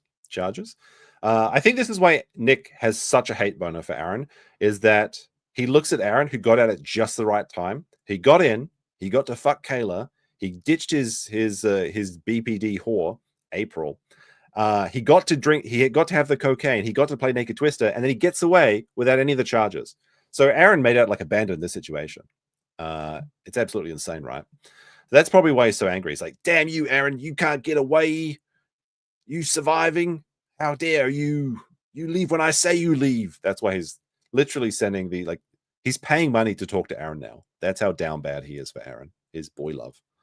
It's the internet wants a hero's tale in every fucking Twitter thread, but it doesn't. Life doesn't work that way, man. It was complicated. It wasn't so. And Nick is an English major, so of course he has to bring it back to the hero's tale. Oh, a tale as old as time.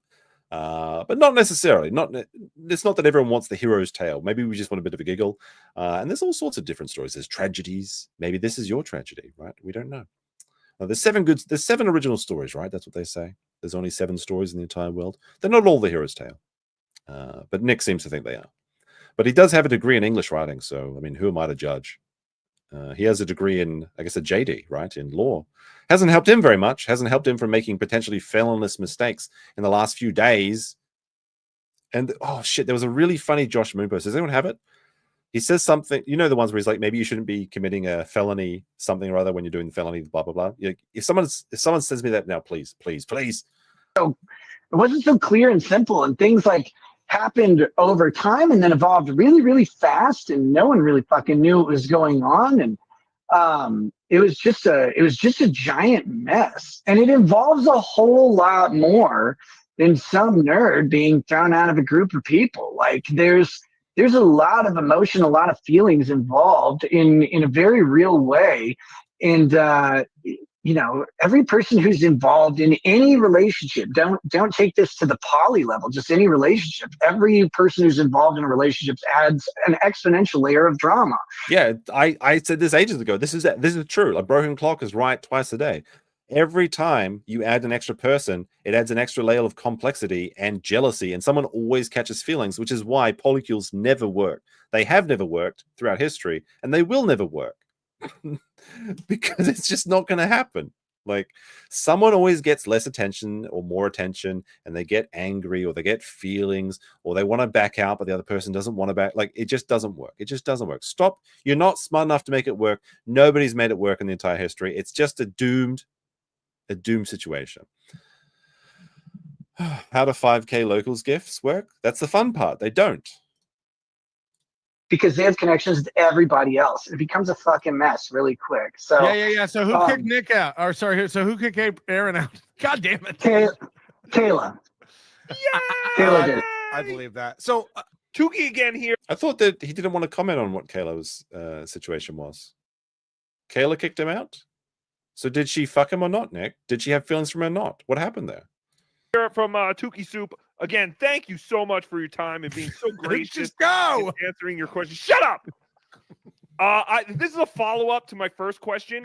Just so I know, it was Hold on. I've never heard of Islam. Islam doesn't work either, my friend. wasn't an accident. Would you say that Aaron has sampled your essence more than once? I don't know. I know of the one story, but let me just say that from the story, I can tell you very clearly, it wasn't a fucking accident. Oh, baby bird, baby. Wow. Spy report. I think I don't know what the baby bird story is. I think I can guess what it is. But can someone confirm that for me? What it is? What I'm thinking it is? You don't have to explain it. Just say yes or no. Report. He was you caught him scooping it into a SpaghettiOs can after he rinsed it out. No further questions.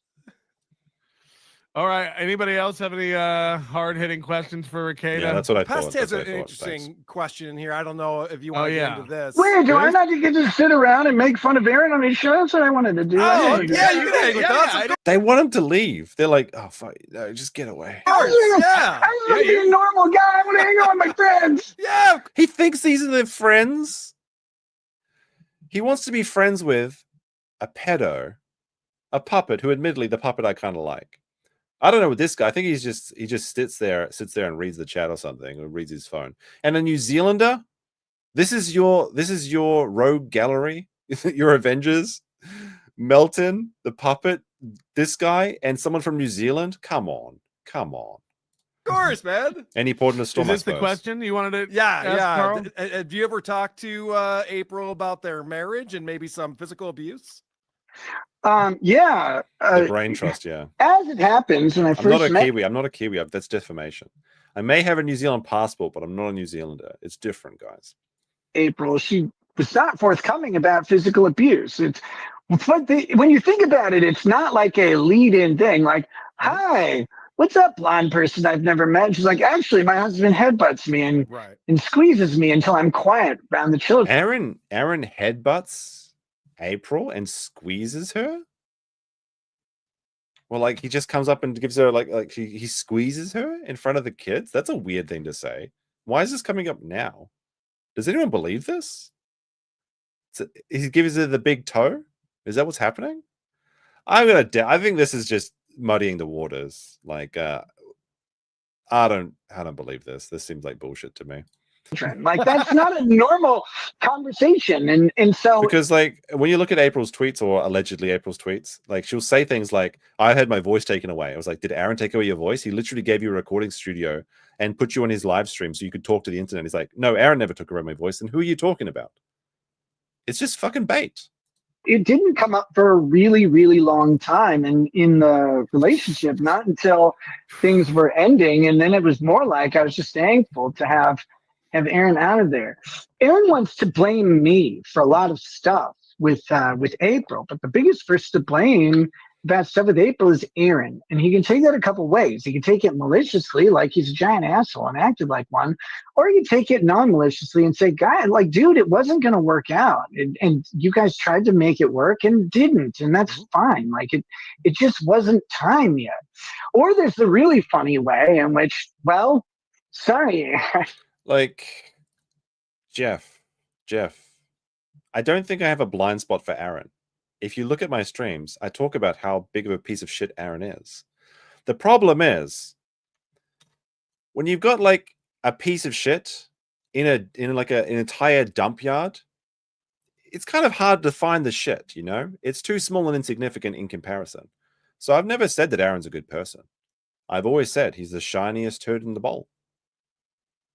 It's just that Nick is such a piece of shit. In comparison, he completely eclipses Aaron. That's the problem. Aaron's done a lot of bad things. Like, he has a restraining order against his ex-wife. He's on like his third marriage. He engaged in the polycule to begin with. He put his own children in danger by bringing them to Nick's house. It's not a safe house. I've seen the cupboards. So, but the level of The level, it's just crazy. Nick can't help himself. So let's anyway. But anyway, we'll continue.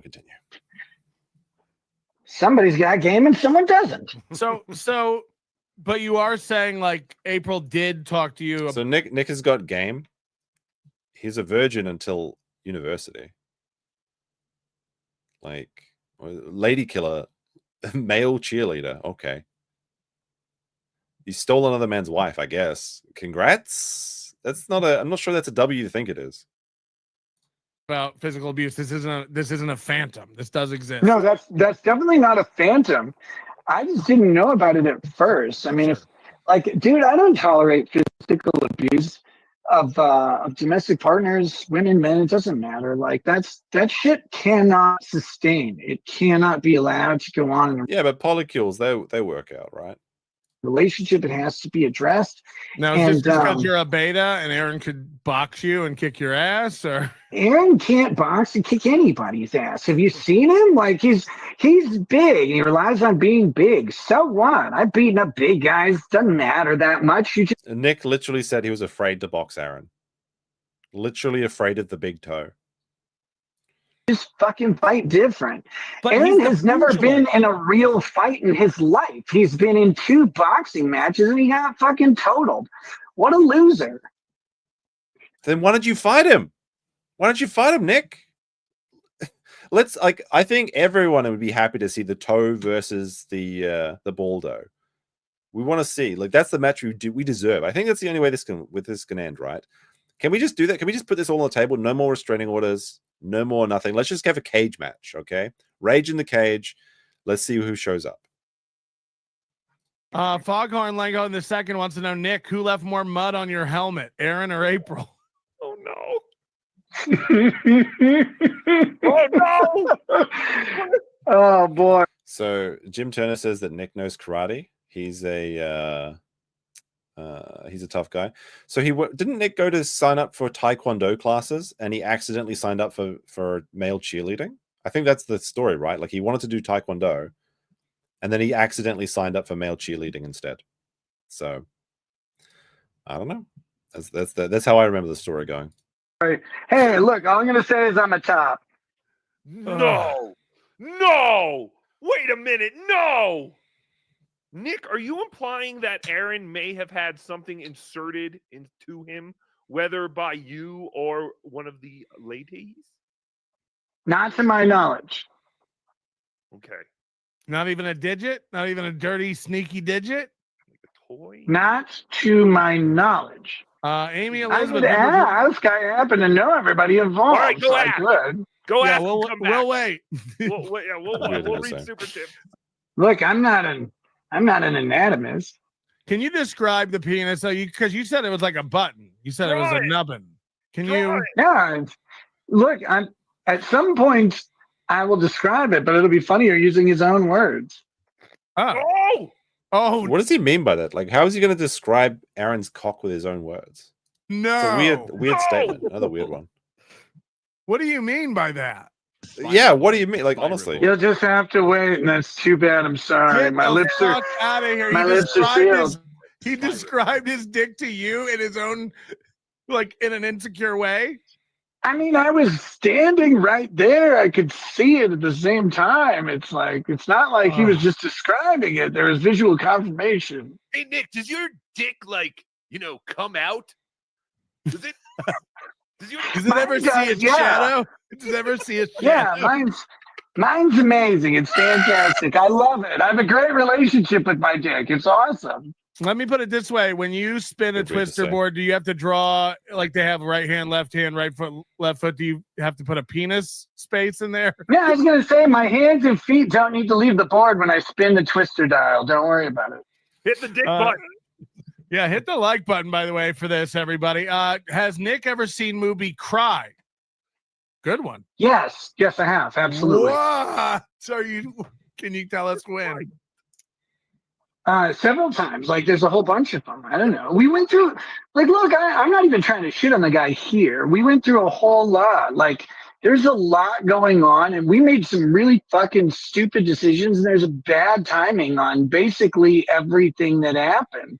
So if I've seen him cry, yeah, absolutely. Has he seen me cry? Yes, he has, of course. Like, our What the fuck? Why would you admit to this? That Aaron has seen you cry. He's like, oh, I'm gonna punch that little Aaron, that piece of shit. He's such a loser. He can't beat the fight. Oh, but yeah, Aaron's seen me cry. What were you fucking crying with Aaron for? I can't believe you coomed my wife. Fucking hell. Didn't Nick say never cry? Like, didn't he do entire shows about why men shouldn't cry? And then you're crying in front of Aaron? Whoa, buddy. Whoa, buddy, as they say. Little Miss Historian, welcome to member status. Thank you very much. If you join as a member, you get access to the Discord, you get access to the emojis, and you need to check the community tab after the show to see if there's an active Discord link.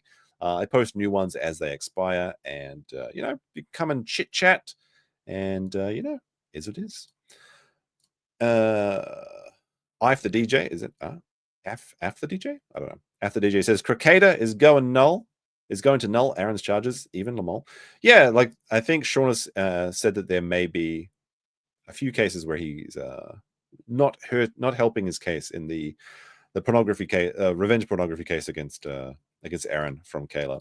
And Klaus with the 5 says, how much money do you think Nick's missed out on from not carrying Kevin Reed, Sarah Boone, and the Delphi murder trials? He's busy though. I think, like, doesn't Nick make on average like 500 to 1,000 a stream? Like, not recently, but like when he was doing his big game, you know, like not like the biggest streams I think were like $20,000-$30,000 a day during Rittenhouse. But I think the average Nick stream was like a solid couple $100, right? Like I'd say $300 to $500 minimum per show. And if he's doing like 5 shows a week, like probably $3,000-$4,000 a week he's missing out on for each one of those. I don't know how long each one of them was. I haven't checked out any court cases really at all since the Johnny Depp one, apart from a few updates in a few interesting cases. But they're going so slowly, I kind of lost track of them. But a lot of money, to answer your question, not only in just super chats, but watch time, sponsorships, everything. The fact that he's now just going to his cope space of like 20 people that like him on locals and 60 people that just are watching because they forgot they were stupid enough to buy the year-long membership. It's not really bringing in the buck. The buku bucks are not being brought in these days, unfortunately. And it's very unlikely they'll come in the future as well. I'm curious to see what his first stream back will be. But there's a guy on Kiwi Farms. I think his name is Potato Herder. If you search Kiwi Farms with his name, he does like charts, like pie charts of how much money Nick's actually making. And there's been a downward trend in a very sad way. Now, when he goes away for a long time and comes back, there's usually a bit of a boost, but then it goes ones down again because people are like, oh, he's back. Let's fucking go. Everything's back. We're so back. But it's not really sustainable in the way. So I'm very curious to see, like, if Nick did like a full week of like, 5 streams a week or something, how much would actually make. I would be very interested to see that. And I'd be very surprised if it wasn't like a exponential decline curve. Relationships were in real fucking turmoil, people. Like these are 2 marriages that were in really, really, like, it's funny as a lot of the stuff is here. These are 2 marriages that were in really, really rough shape. Yeah, because of your own actions. Like, what do you mean? Like, oh my goodness, my marriage was in rough shape. When I opened it up to swinging, it's like, I posted it on my Twitter, but there's a Arrested Development clip. Very funny show. And it's like, Tobias is trying to get an open relationship with his wife, what's her name? Lindsay. And he's like, we could try an open marriage. And it's like, do those work? It's like, no, they never work. The fools somehow always delude themselves into thinking it could work. But it might work for us. It's literally like that. Like, everything's fucking broken. Why don't you just try an open marriage? It never fucking works. Oh, no one ever goes and fucks somebody else. It's like, you know what?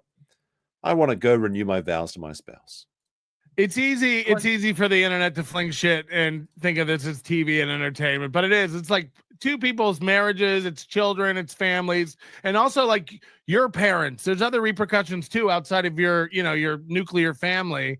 Like Gordy. Yeah, it is hard. It's hard for like people on the internet just here to laugh to realize that people are like getting wrecked in this. Yeah, it's like, that's the thing. This is just drama. This is just a soap opera. There's characters, there's twists, there's turns, there's shocks. It is just a soap opera, and that's okay. That's what it is. But we enjoy it all the same. The only difference is that the characters are real. It's reality TV. It's kind of like a new genre, essentially, of reality TV is reality internet drama. But it's funny. I mean, it's tragic, don't get me wrong, but it's funny. One thing I want to say, like, because there's a lot of people who say stuff like they'll go and they'll be like, oh, I just pray for the children involved. Thank you. Thank you for praying for the children involved. But the real villain for our children's lives is the state. And the reason the villain for our children's lives is the state is because our children have never seen drugs or been exposed to them in any way. They don't know it. Fucking extra doubt on that one. I don't believe that for a second. You're up there in your master bedroom. The Minnesota King sleeps 4. You're getting coked out of your mind. You've got Molly, maybe the brown substance. We don't actually know what it is. You've got the ketamine tablets. You're up there just getting zonked out day after day after day. Allegedly 20,000 a month on coke. And you're going to tell me that the kids didn't notice anything? They didn't come into the bedroom and say, Mummy, Daddy, you want to come look at my project, my art project I made? Look, I made a new creation on Roblox or some shit. You're going to pretend that you didn't get spotted doing drugs at least once? There's 5 kids in the house. 5 of your kids, and then Aaron's got several kids as well that I assume he brought over as well. There's no fucking way they didn't see you drunk. There's no fucking way they didn't see you coked out. And we know this is the truth because Nick would be coked out and drunked out on his own stream. And these kids actually interrupted his stream with some regularity. It was a bit of a meme where he had to go to bed. If you're watching the old streams, he would turn his head. He'd be like, you need to go to bed. Go to bed. The kids are always breaking into his room where he said, don't come into my room. Daddy's streaming. They always did. So you're going to tell me they never once saw you doing coke in the months and months you're doing it? Piss off. That's such bullshit. They never saw anything. Nobody. You have to be fucking stupid to believe that. Unbelievable. These damn kids. Exactly. These damn kids. So Mouse says with a 5 says, what the fuck? I'll come back to that one. Alf, the DJ, with a 5 says, the level to which Rekieta has implicated himself in a deliberate war against Aaron to get him equal charges to acquit Aaron of all guilt, it's tough. All right, we'll go back to this one now. Took simile abdicent conflictum Nike Aronesque est Aaron flatu Nick fidget timidas. Doing my Latin right now in the poem. I'm translating works here. Okay, great. In nomine Patris Filius Spiritus Sancte. That's the only Latin I know. Hopefully I butchered your poem in such a way that you never send that chat again. But I appreciate the $5. They look like they don't know how to use them. They haven't fucking been through demon just comes out of the wall behind me, like a pentagram appears behind me. Some shit. And they have not been exposed to them. The state harmed our family way more than any drug. Fucking take some responsibility. Take some responsibility. Yes, it was the government that came and knocked down your door, but it was you who invited them in with your actions. It's like, no. You knew the law. You know the law better than most. You knew your consequences had actioned. You didn't care. You wanted people to find out. You invited the government into your house to destroy your lives, and your kids were taken away from you for 77 days because of your inability to be a father. Don't pretend it's just the state. You have to admit faults before you can heal. That's why Andy's a year sober, and you're a year cucked. Holy shit. The audacity of it, chat. The hypocrisy. Drugs or any alcohol or any bad decisions or Aaron or anything else. And I can't express that enough. All these people you think you're running to the state, I'm going to save the children. You know who's running to the state? You are. When you ran to the state because Aaron restreamed your arraignment. Holy shit. 200 people saw you looking grumpy in a jumpsuit. Oh my goodness. Your Honor, I need to explain to the judge that somebody's been restreaming my court cases. And then you run to the government again, the same government that took away your kids. Your Honor, they're showing pictures of my nude wife that they have to subscribe to my locals if they want to see my nude wife. What the fuck? Oh, running to the government. Piss off. Little pussy, running to the government. Why don't you go box him if you think he's so tough? Oh no, the Stonies of people have arrived. It's a Stony motorcycle, right? It's Thirsty Thursdays. They want their $2 cans. No, the Japanese walls, they're not very good with the with the soundproofing. Not a lot of. I haven't heard an ambulance today. Oh, you know what happened though? I think I just saw someone have a stroke the other day. Like I was taking the train home, and this dude, I don't think he was drunk. He just keeled over. He was like as stiff as a board. He keeled over, and then he was like wide. His eyes were like wide open for like 10 seconds, and he was just like not moving at all. It was crazy. I thought he was fucking dead because I've seen a guy have a heart attack and die right in front of me, and it looked exactly the same. But then he like got up and like stumbled off the train. I thought he was like having a fucking stroke. I was like, what the fuck is this? Some people said maybe I was talking to my friend and he said maybe it was an absentee seizure or something. I don't know. It was weird. But the guy, like a couple of people got off the train and went to make sure he was okay. It was very nice of them. But it was weird.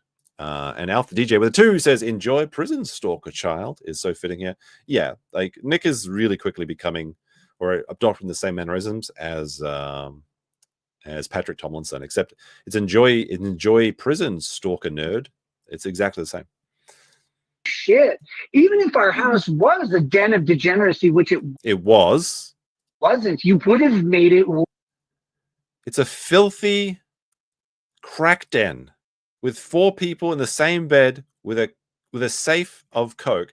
Oh, actually, like that's one thing is like because there's so much content. Hey, Doom, how's it going? We're watching your clip right now. Thank you for clipping this up. So I was listening while I was in Korea. I was listening to some of the things going on, but there was too much stuff going on.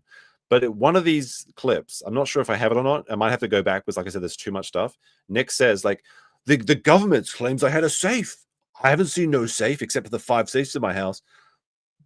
It's just another one of his like loyally lies. I know exactly what he's talking about. I bet what he has is a little case, like a little chest that you have a lock on, and I bet that's the drug case. And it's like, well, it's not a safe. A safe's bolted to the wall. Checkmate, egg logs. It's like, fuck off. It's just a little box with a lock. You know it is. You brought it. That's where you keep your drugs. You brought it to Aaron's house. Stop pretending that the government said they saw a safe. There's no safe. I guarantee you it's this. Small. I guarantee it's fuck. It's like something like this, right? Let's look at like metal. Metal is the one that I'm looking for. Let me see. But like I have to go through and see what it's like, right? Because it's just too much fucking shit. There's just too much seething and coping and everything. But like like one of these little money boxes. Like one of these. I bet I guarantee you it's like this. It's one of these. If the body cam ever comes out, I bet this is what it'll be. Like something like this. It's like, well, that's not a safe. It's just a box with a lock on it. What are you talking about? I don't know. Yeah. Like when you kind of figure out how Nick lies, it's very obvious everything he says. It's like, well, I never called the cops. Oh, because Kayla called the cops. Okay. It's different. Yeah, okay. Every single time it's like that. He thinks he's so smart. Worse for the kids, not better. That's really fucking bad. The state is always bad at helping families and children. They're all. Now, I typically would agree with this, that the state should get the fuck out. But if we look at this, let's look at this objectively, because I hate the state. I hate the government. I think it's bullshit, right? I'm a bit of a libertarian myself. But let's have a look at this situation. Before the state, Nick was coked out of every stream. He might die at any time. Their kids were going hungry and smelly in church. They were being fed SpaghettiOs by Aaron. After the state, you're now no longer drinking and no longer on drugs, much to your chagrin. But apparently you're actually spending time as a family now. It seems like the government has improved Nick's situation. Now, they did have to put you through the cut cage for 77 days to get there. But if you were man enough to do it yourself, you wouldn't need them to help you out. So, yeah, I want the state to get the fuck out too. But it seems like the state actually helped you in this case. And it maybe put you on the right track to fixing your family. Always bad at it. Imagine a blind retard having a meat cleaver and saying he's going to perform surgery on your penis. That's the state. A blind retard is what you were when you did that coke stream. Oh, just scratching my leg, boys. Don't ever do it. That's what happened to Aaron. Dirtbag. Hold on, just before that. Sorry, go ahead. We've got Nick on the line. We've got April in chat. Oh my goodness, here comes the New Zealand opinions. Let's hear what this guy's got to say. This is I don't get this opportunity. Nick, very send often. April the link. That's right. Shut him down. Shut up, New Zealand guy. So she's we've long suspected that Aaron Nick, have you ever been to Kai Kariki up in the Waitangi? Yeah, we got a Waitangi day up there, Aotearoa, beautiful country. Yeah, mate. Go down, come fair dinkum. We'll go to my fish and chip shop. What about that? Shut up, New Zealand. Shut up. Donations. Do you or April have any background as to whether or not all the donations are real? When $100 comes in on PayPal, is that real, or does he make them up, or has he been known to make them up? That's a very base Bob tube. Nick, did you fuck April wearing your jandals? Yeah, that one would be a bit of fun. You're wearing your jandals, yeah. Holy shit, that's a funny one. We know he's gonna Aaron's come up. honesty on donations is dubious at best. It is not to be trusted. That's where I'll end it. People calling him Andy Soyski. That's come on now. That's rude. That's rude. Andy Hit the Soyski. like button. Andy Warski at home in New Zealand. Holy shit. All right, now where do we go from here? That took a long time to get through just that. That's not even half the shit I've got. It's not even half the shit I've got ready. All right. Let's see. What am I gonna go through next? Oh my gosh. Jandals are thongs. Yeah, I call them thongs, but I'm from Australia, so that's why I call them that. All right, let me clear out some of these tabs. All right, so Nick, this is like a little silly thing. This is a bit of a palate cleanser, I guess. All right, so this is the sink. This is Nick's sink. Now, Nick knows that he has absolutely no bleach in his house, although it does look like he's got a bottle of Clorox down here, which is a bit odd, isn't it? But this is the sink. And this is the cabinetless sink. Now, very safe house, the Rekieta Manor, the Baldo bunker. I believe that one of Aaron's kids is 3 years old. Look, this is not a safe environment for a child, even before the cocaine, even before there was cocaine all over this. But somebody asked this question. When are you planning to put the doors back on the sink? When are you putting the doors back on the sink? Wait till you hear this. This is pretty outrageous. The guy who was going to do it for me is my friend, and he died of pancreatic cancer before he could do it. I haven't put them on because it reminds me of him. Fuck off. Everything reminds me of her. Everything reminds me of her. I'm sorry. I know it's wrong to laugh at this, but it's so funny. Holy shit. Everything reminds me of... First of all, if you're a man, why are you getting some other dude to come over and fix your cabinets? Like you got Aaron to come over and fix your wife's cunt? Holy shit. Like, that's the first question. Like, the guy died of... Like, what the fuck? I'm sorry. I know. That guy who died of pancreatic, I do feel bad for him, but this sink story is just too... This is so fucking stupid. End stream now. I simp for Aaron. Aaron's a cuck. And he's a beggar. There you go. Is that simping for Aaron? Oh my gosh. Sorry. There's a fun, like I said, there's so many tweets and crazy shit going on at the moment. It's impossible to collate it all. I need like one of those big schizo boards with all the the strings and everything. But there's actually a tweet where April talks about fixing cabinets in her second house, the one that's actually Nick's house. So April capable of fixing her own house, Nick not capable of fixing her own house. And there's also a very funny tweet where Nick says, someone's like, where was your dad? Was he absent or something? And he was like, no, he was teaching me to do cool stuff and fix things. Apparently not fix your fucking sink. Your sink was off. Like, how does this happen? I'm sorry, but I don't believe this story. So this sink, the door was broken. What is the timeline of this event? The sink is broken. If your sink door is broken, you get someone to fix it within a week or in a couple of days, or you just do it yourself the same day, right? So you had a friend who said he would fix the sink, but he had a bout of explosive pancreatic cancer that happened so quickly that he had no option or alternative to fix the sink himself. And this guy just died within the time frame. Like, do you guys know what I'm talking? Like, I feel like I'm actually taking crazy pills right now. It might be because the stream's gone a bit. It's not that late, right? But hold on, let me fix this up. We need black background. There we go. We're gonna black this before we get started.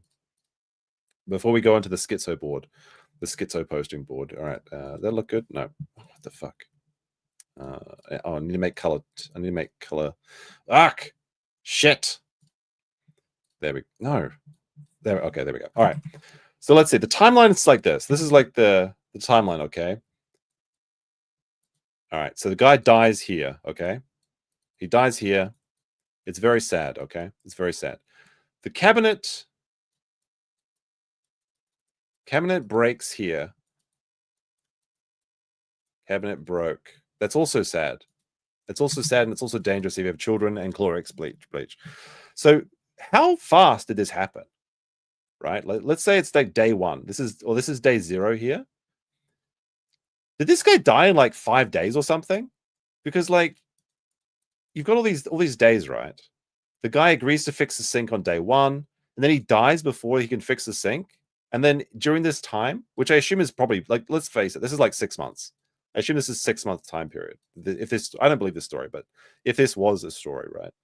Nick didn't fix this thing in this entire period here. Like, what the fuck is he doing? I guess he's too busy, right? He's too busy hanging out at Milton's shank to chat to fix his sink. But what an outrage! What a ridiculous story! This sink. Do you believe this story? One, if you believe the guy. One, if you believe Nick's side that the guy was going to fix his sink, and he had explosive pancreatic cancer too quickly to fix the sink, and Nick couldn't do it because he was too busy. That's one. Or point 2, if this is just bullshit and he's just lazy, he couldn't do it himself. Sinks don't fold the bullshit. Oh my goodness. Oh my goodness. Do we keep going, chat? Are we going to make this a long stream? It's almost midnight for me. Do we keep going? I got so much more content to go through. Well, actually, not that much, but I wanted to go through these clips. Nick talks about being betrayed by the law tube, making money for everyone he never agreed to pay. We don't need this one, I think. This is a different one. I don't think we need this one either. That's a kind of the Doom clip was the best clip. We got the pill stream stuff that's happening to Ralph. All right. Well, I'll just show that this is Ralph's arrest warrant, by the way. There's a warrant out for Ralph's arrest. Look, I need to take a quick break if we're going to keep going. I'll tell you what. We'll play a bit of tax free and then we'll come back because the chat's been very generous tonight. It's been a lot of chats, a lot of donos. So we'll Lipstick Larry. How does Lipstick Larry not have 1,000 subscribers yet? Go subscribe to Lipstick Larry. Holy shit. I'll be right back, chat. We'll play some tax free. My hookers is tax free. There we go. My Zannies, be right back, my chat. Hookers, my super chats too. Hit that button, cause every single super chat I got it tax free. Tax free. Take out your pill bottles, shake your pills, because it's gonna be tax free. Tax free. Tax free. Tell you what is that we got it. Tax free in my little tin shack. Cats flying in tornadoes. Gun flopping up and down. Let's get the guns out. Gun. Shake it around when it's tax free. Wiggle.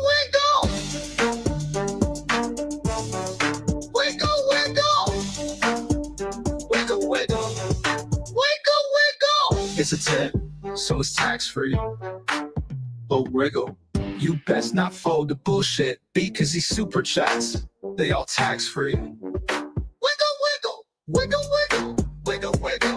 Yo, Faith, don't make me say it. Squeeze. Child support, Faith, it's tax free. Compass Sneed, cause it's tax free. That's right, bitch. Now kiss my Gucci hat. I said kiss it. It's authentic, bitch. It's time to gun out. Shake your gun like you mean it. Squeeze.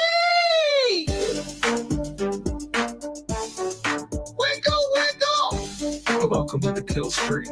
This song. Wiggle. What you mean I'm drunk? I'm sober, bitch. Get the fuck out of here. Maybe one more. So take out your pill bottles and shake your pills, and wiggle.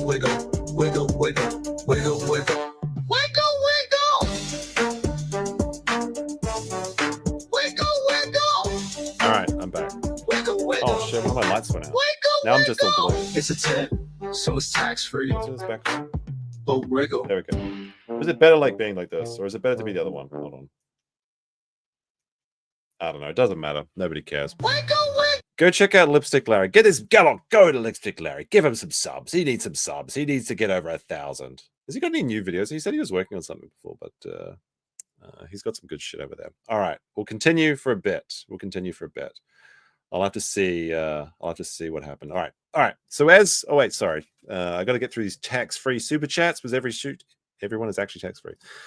Carl with the 2 says he fails at everything, including the kitchen sink. Yes, he does. Steve Tomorrow V with a $3 Australian says Steve Jobs had one fucking job: fix the sink. Didn't he also die of pancreatic cancer? He got a PC for himself. He's a Mac user for his entire life, and then he got a PC. Imagine that. Dole Life Dan with a 5 says you give Drex too much credit. He has a record of home wrecking. He only dumped Rekieta because his E-Daddy Undead Chronic gave him an ultimatum to. I don't know about that. I don't know Undead Chronic, but I think that was a side character in the Baldo verse that I didn't get to see. All right, so let's see. So after all of this, they expose Aaron. They have his DMs. Then Milton goes on to gloat and about it, and he says this. And this is a clip from Breaking Baldo News. He says, "You sure as shit implying you've witnessed it. I know you're not gonna admit it because you're rapidly approaching legal issues, but you're a lying sack of cum who is clearly spoon-fed Aaron Imholtes data from Rekietalaw. We'll just wait for the court documents." So let's see. This is in response to someone saying. So Breaking Baldo first posted saying, Nick Rekieta at 2 a.m. being a smarmy homo. He means a homogenous man. Pretending he didn't openly admit to no loader likes onions, that he had proof that Aaron's jokes off to him, and that Fatty Melt didn't have any reason to say.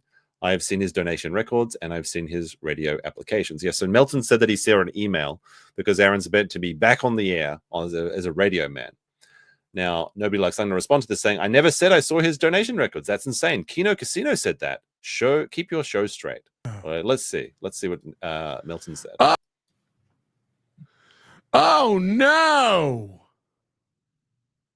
Oh no! And then think about how important email is to other services. For instance, maybe every time you get a PayPal or Venmo donation, you get an email about it. In which case, it would be very easy for someone to watch your show and your inbox and start to put together a graph or timeline of fake donations. This has ramifications. Yeah, the ramifications is going to be when you're getting ramification in your asshole when you get taken to prison for a felony. I don't think people understand. If it's true.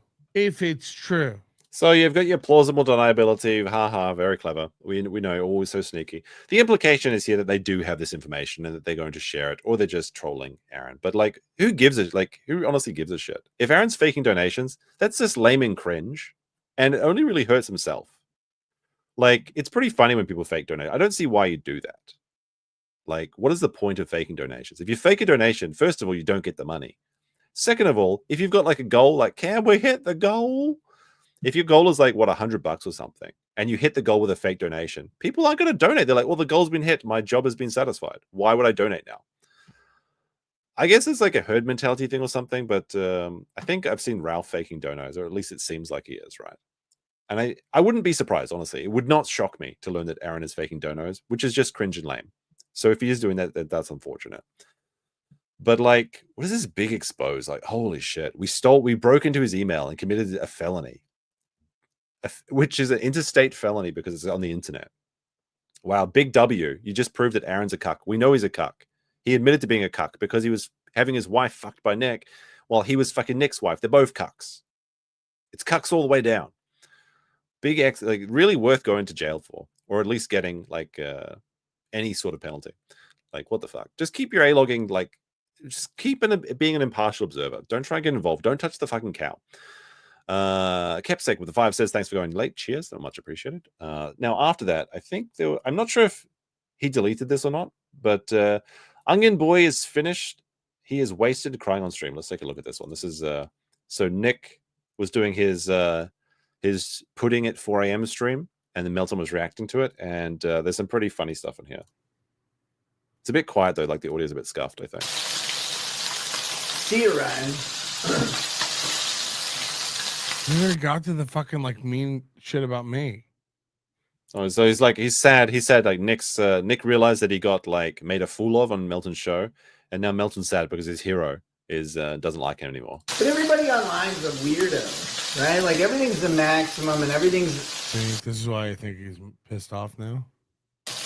Everything is as important to everybody else as it is to the person who cares about online drama. It's 100% about me. It has to be. I don't even know. Like it. I feel like this is a bit.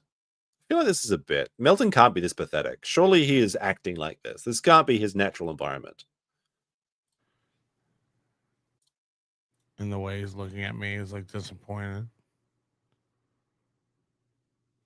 And I didn't know what I could say or I couldn't say, and I fucked up. And what I'm saying now is, I think it's kayfabe. I'm kind of thinking it is.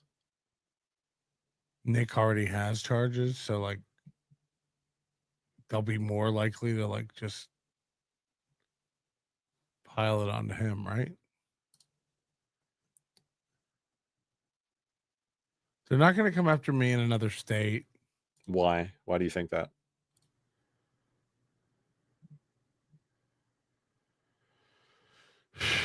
He entrapped you? Fuck.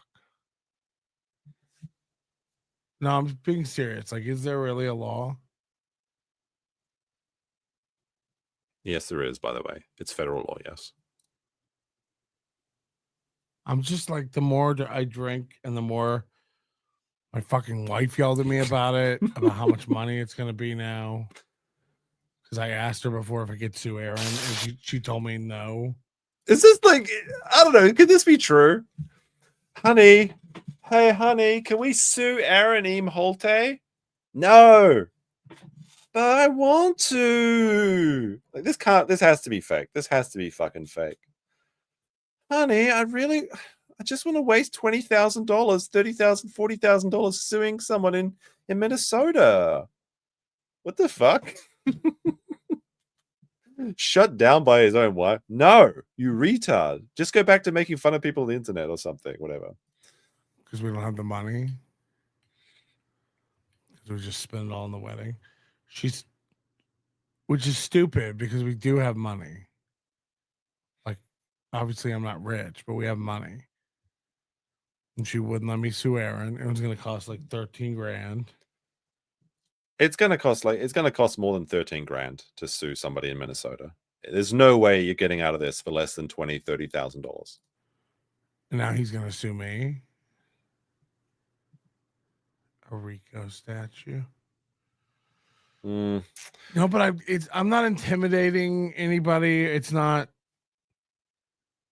I mean, it's implied. Obviously, it's implied intimidation. We have your internet history. What else do we have? Aaron has said that his email is controlled. His like security cameras and things. So they literally could be watching him through his house, going through his emails. And how long have they got all of their information? Somebody in chat said earlier that Felton has said many times on stream that he has a 28 gigabyte zip with all kinds of private information. He's completely done. I mean, it doesn't look good for them, sure. His the best thing he has going for him is that he's an insignificant loser. So why would they even bother? But the thing is, I don't think Melton wants the FBI looking through or like anybody looking through his PC. There's got to be some weird shit on there. You know what I mean? Anything that they come after Melton for, they can look through his PC once. He's fucking done. He's fucking done. If they have a look, don't look in the new folder, FBI man. If he does, he's gone. As for this clip, I don't know. It feels like it's kind of fake. It kind of like it trips my bullshit alarm on this one. But it is, if that thing about him suing his wife, his wife saying he couldn't sue Aaron, if that's true, that is very funny. That is very funny. All right. What else we got here? I need to go back a little bit. All right. We'll go into some of this stuff that I wanted to talk about. Let's go into this one, which is really. Oh wait, actually, sorry. I'll just throw this one out here. As an award for the dumbest comment of the day that I've heard. Listen to this. It's my boy Camelot. Let's see what he's saying about Rekieta. Okay, here, let me lay it out for you. I think Nick is a good dude. He's based on what criteria? Nick is a good dude. You mean he likes to party with you and you like to drink with him? That does not make him a good dude. What do you mean by that? What do you mean by that? He's a good dude. What do you mean? The guy that is whoring at his wife, potentially giving his kids coke, destroying everything. He's a good. Who's a bad person then? a solid dude. And He's a solid dude. He can't even keep solid in the bedroom. That's why he needs the Baldo and the little bluey chewies from Aaron. Comes to like knowing him in real life, he's an honest dude. He's an honest dude. Holy shit. He's a good dude and he's an honest dude. Wow. Fucking hell. Think he has dropped down a spiral. He fell victim to the rock star lifestyle. It's just a family man corrupted by the internet. It could happen to you, right? It could happen to all of us. And now he's just fucking in a pickle and he's out doing whatever he thinks he should do to, I guess, survive. And I disagree with most of it. Right. But all right, that's kind of all I think wanted Nick's to an abhorrent person. All right, now maybe there's a little bit more. Let's see what he says. Now, I've known him for years. Let him cook. You don't just start being abhorrent, overnight. And I it takes like about 2 years, apparently, to decline. Be wrong. I could be a naive, dumb bastard, which is likely true. But still, I don't write people off that fast. Although, been pretty wild. It's been pretty wild. And when I read the whole unalive yourself tweet, I was like, damn, dude, you just put another one out there. Even Camelot can't sweep. Even Camelot can't sweep this. He's like, oh, that's a bad look, my bro. 1 year, if you're just joining us, if you didn't see the beginning of the stream, so Andy Warski tweeted out, I just hit my 1 year of sobriety today. It's wild the last year I put down the bottle and put my life together. It's been insane, and seeing the change in my life I've made since that decision. I'm the happiest I've ever been. Here's to another year. I hope you fucking die. Even Camelot. Look, Rekieta, he's a good guy. I like him. He's a good guy. He supports my racing, the Talladega. I don't know. I can't do a Camelot voice. Sorry. But what a fucking dumb opinion. He's a good dude. He's an honest dude. Look, it's okay to say you like him. If you want to say he's your friend, that's fine. If you want to say you like hanging out with him, that's fine. If you like saying you like doing coke with him, that's fine. But don't say he's a good dude. Don't say he's an honest dude. Who's a bad dude then? Anyway, sorry. That's just a brief segue. A brief segue. All right. All right. There's these two clips I want to see. All right. There's one. Will Heron, TV's Will Heron, who may or may not have done coke with Ralph. Will Heron, you got some shade thrown. You're catching strays from Ralph, the Ralph mail. Oh wait, do we have the Ralph falling over clip? Is that in here? Oh shit! It's in someone else's clip, but I don't know which one it was. It may have been the Steel Toed show, but we'll go to this one first. But TV's Will Heron. He says, who I assume didn't do coke with Ralph. I'm going to give Will Heron the benefit of the doubt on this one, that he didn't do coke with Ralph and also Eiffel Tower chick with Ralph. That sounds like a classic made up story by Ralph, but very funny, although, by Ralph.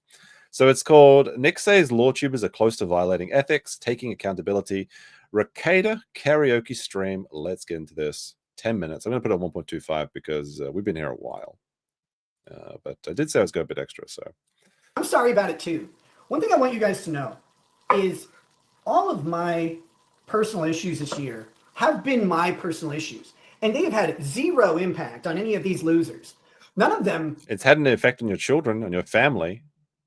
The Rekieta name used to be known for donating hospital wings, and now it's synonymous with this man who couldn't even get hard, so he had to put his testicles inside a rigid superstructure of the baldo so he could plug his wife's possible anus. We don't know. The baldo guy apparently said that the vibraldo, there's a lot of room for the vibraldo in the anus.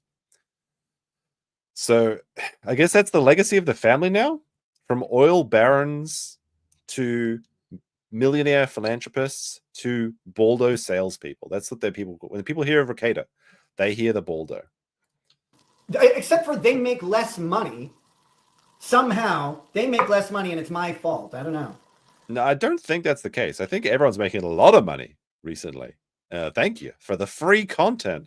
It's the infinite fucking content glitch, apparently. I want to do like an AI edit where it's like Barbosa, but it's like Nick Rekieta, and he's like walking out into the moonlight. It's like, you best start believing in infinite content. You're in one. Like it feels like that to me now. There's so much shit to talk about. But none of this involved any of them. They don't live anywhere near me, and they're also.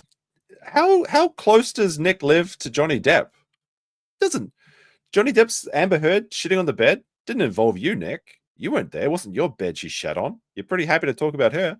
Fun to gossip when it's somebody else, right? So fat, so that's not gonna help. Case closed, Your Honor. They're fat. They're fat. What? Bro, what are you talking about, man? But you'd act like I sunk their stupid Titanic. Guys, you were piloting a tugboat the whole time. It's just no one told you. Hey, look, there's a picture of me there. That's weird. I haven't seen this information. Hey, fuck off, Andrew.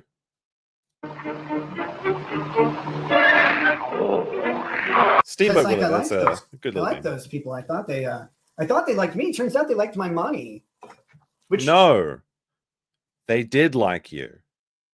They wanted to be your friend. Kurt wanted to be your friend. He really wanted to be your friend. He was happy to spend time with you. But you didn't share the coke with him. You didn't share your wife with him. You weren't treating your friends equally. Now, this may come as a shock, but if you have a friend, and they become a murderer, it's okay to stop being friends with them. Now, did Nick murder anyone? No. Allegedly. Apart from the raccoons that he drowned in his backyard. Was it the skunks or was it raccoons? I think it was raccoons, right? He murdered he didn't know how to murder them, so he just put them in a cage and threw them into the water to drown. Instead of just putting them down manly, like with just one click, could have done that. No, just watching them drown. Suffer, raccoons. Suffer. Like, holy shit, that's some pretty dark, got dark there, right? But no, if somebody changes who they are, it's okay to stop being friends with them. If you turn out to be a complete shell of a person, if you're not even real, not even who you said you were, or you're abusing children, or you're doing some weird shit, of course they stop being friends with you. Now, some people will stick by you, maybe. They'll try and help you come back to redemption, or they won't believe you. That's fine. Hopefully the truth comes out, whether it's true or not, whatever. But like, to say that they just wanted you the money, no, they wanted to be your friend. And you betrayed them. You lied to them. That's why they're not your friend. And in some cases, you promised them compensation for their work that you put, like you said you made $20,000 in a single day. And you said, hey, maybe it won't be money, but I'll find a way to reward you.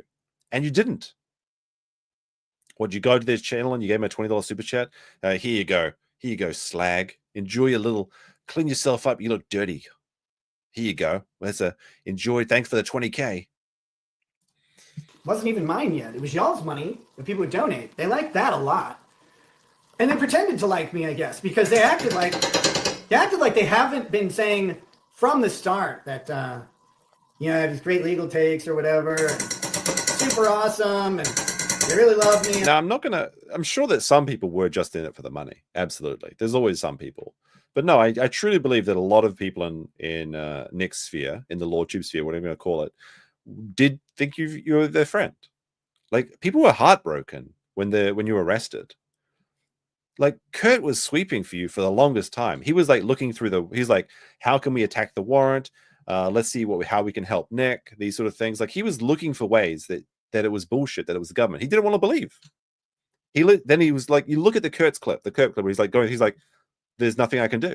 This is solid. The government's got you. He didn't believe it at first. But then, because he didn't fall in line. What about Yellow Flash, right? Nick, you've got to pull up. Oh, fuck yourself. Why don't you go kill yourself, Yellow Flash? Wow, great. Amazing. It's just when people don't do what you say, they're traitors. Disloyal. I made you. Now you got to suck the ball, though. Unbelievable. Has this man never had one real, like natural interaction in his entire life? Does he just not understand human interactions? Maybe he needs a book. Maybe he needs a book on how to deal with people. Stop Moss B says, how did Maddox and Jack Murphy personally affect Nick? Good question. Well, financially, very well, because Maddox basically made Nick's career by being an idiot, and then Nick being able to talk about it. And it seems like Maddox actually got like done wrong, and that Dick Masterson actually stole everything from him. It's kind of crazy. But we can probably talk about it another day. I have the DJ with a 2 says, enjoy Volbredo, good evening, child. What up, Silverlaw? Hey, come on now. Don't put the word goon and child in the same sentence. I know what you meant. You didn't mean like that, but this is a warning. Charlie Don't Surf, new member. Thank you very much. And Lady Godiva 82 with 5 pounds. The King's Sterling says, it's like we started opening a lolcow advent calendar early. Each day brings us new gifts. It feels like that, right? Every day there's like something else. Now, I believe that Nick is up and tweeting as of 2 hours ago, and April's already responding to him. So it seems more content's on the menu, but like, I don't know how I'm ever going to get to it. I'm currently 200 pages behind on the farms. I don't know how I can fucking get to it. Oh, like shit. It's a nightmare. Stuff, which they all said it. Every single one of them who says, oh, Nick's always been terrible or whatever. Every single one of them was sucking me off. Who said Nick has always been terrible? Has anyone actually said that? Like, I'm trying to think who said that Nick was always terrible. No, I haven't said that. I think the show was good. I think it was entertaining. Nick got a lot of his takes wrong. That's just a fact. But no, I don't think so. I don't think that's like this is just a made up fan fiction, I think, for him. Daily, man. Like, these are not honest people. Oh shit, my internet's And not that's honest. fine. I don't need people to do that. I've never asked anybody to do that. I mean, you know what I mean? Like the metaphor. Huh? Huh? I mean, this is kind of how I feel. Like, what the fuck is he talking about? Is it a cop in the Denny situation? What's going on here? We need a Denny rating. Like, this is Denny 0.5 or something. I've never asked anybody to do that. I don't care if people like treat me like that. I like people. I like talking to people. So I would invite. You don't like Andy Warski. You want him to fucking die. What do you mean you like people? I like people. I like me. People on my shows to talk to. And I like developing chemistry with people so that we can put on a good show. Apparently, that was not... The only chemistry he likes developing is his goo inside, I guess, April, and then inside Aaron's mouth. Not, body swapping chemistry. It's not reciprocated when I thought it was. And my feelings are... This is just fucking bullshit, though. Like, the feeling of friendship weren't reciprocated.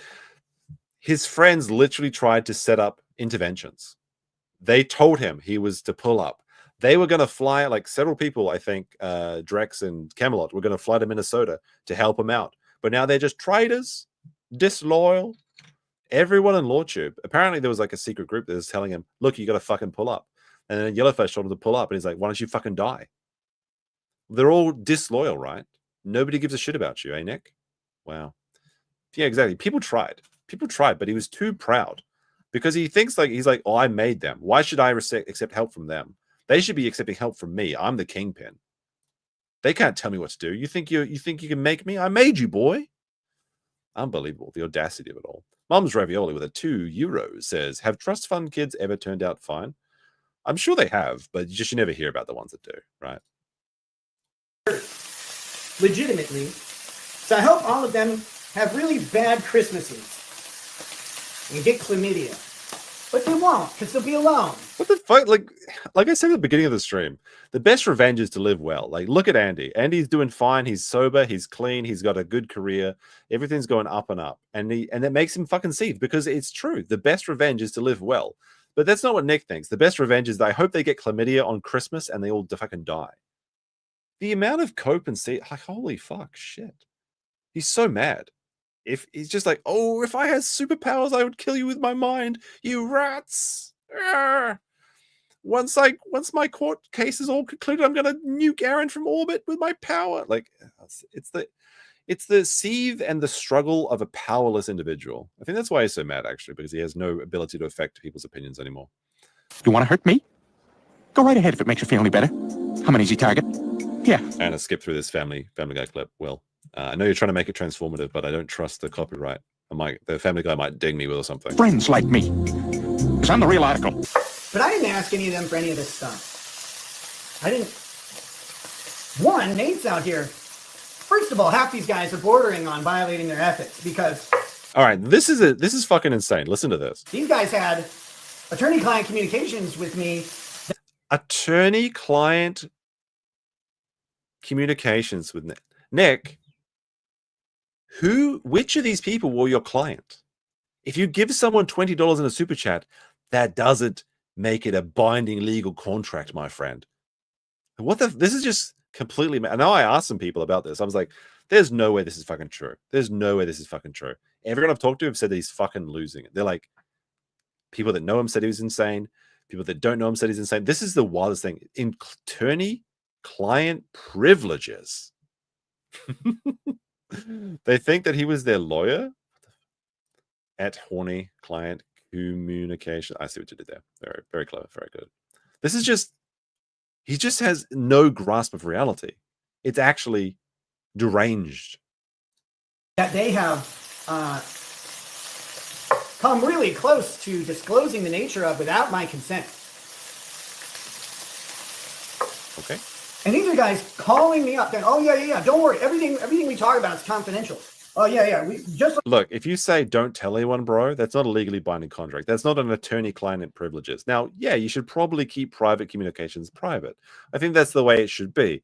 That's not legally binding. You know what is legally, like, unironically, Nick may be disbarred with the Melton shit. Because what did Nick do? Nick, with full knowledge of what he's allowed to do as a lawyer, as a legal professional, as a legal expert, allegedly, it would seem, hacked into Aaron's email account, then disseminated information for a third party to share.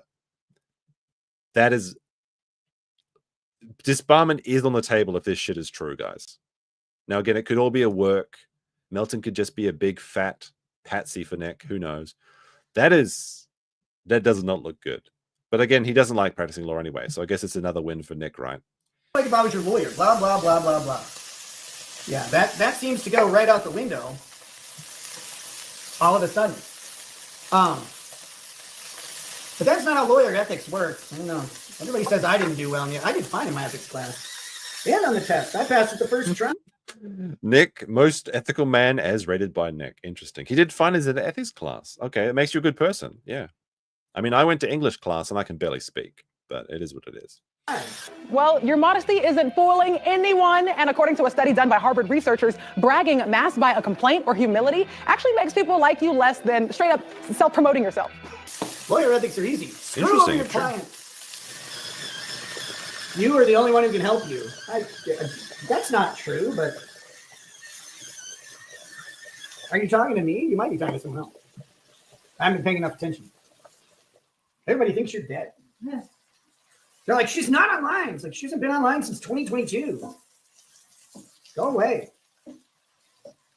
Anyway, I'm still hoping I can swindle her into a karaoke stream at some point. Oh, that's terrifying. What? That's terrifying. Yeah, I know, isn't it? So Kayla doesn't want to be on the internet, and Nick's like, I want to force you to do a karaoke stream. She's like, that's terrifying. Leave me alone. She said that's terrifying. Yeah. So I think I've almost eliminated all of the really persistent idiots. What a reshaping reality. I think I've removed all of the idiots. No, you didn't remove them. You're not in control of the situation. They left you because you're pathetic. Oh my goodness. I've eliminated them. Oh yes, I'm controlling the situation. I'm totally in control, guys. We're still in 100% control. The ship's going directly towards the iceberg. It's all according to plan. Holy shit. What a way to change your reality to like it's embarrassing, bro, friend. Embarrassing. IF the DJ with the twos says Nick admitted to being a corn addict. I get you though. That's true. He did. Also an EverQuest addict, as I recall. And Law Iwaya2B with a £2 says Boz does crime, says Nepo babies do weird sex stuff. Oh, yeah, okay. Thank you for the pounds.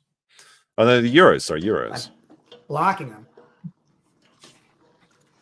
I love how people with no principles demand that you adhere to something that you said. They're like, oh, you have no principles. Like, no, I have them. You just abuse them. What do you mean by that? People have no... First of all, people with no principles like yourself, what do you mean? and then they demand you adhere to the principles. You mean when people say please don't fuck anyone that isn't your wife? You mean those people that don't have principles? The principles of not swinging? What the fuck are you talking about? Can this man only project? If this is actually what's going on in his mind, and people actually listen to this and think it's a good argument, they must be so far gone. There's no help for them. I think you just got to factory reset these people. There's nothing you can be done. You don't get them anymore. Like, my principle is not to murder someone, but if they try to kill like me or a family member, I'm going to kill them, right? Like, that's what do you mean? The principle is don't kill someone, but at some point you have to. And these people, man, they are not innocent bystander observers. They're not. What do you mean? Uncivil law, you rat. You're not innocent, you bystander. You could have saved my kids from me giving them coke. They talked about my internet case. Oh my goodness, they're not. I see you in the chat there. You're guilty. Guilty, boy. Is Nick planning on killing people? I have my concerns.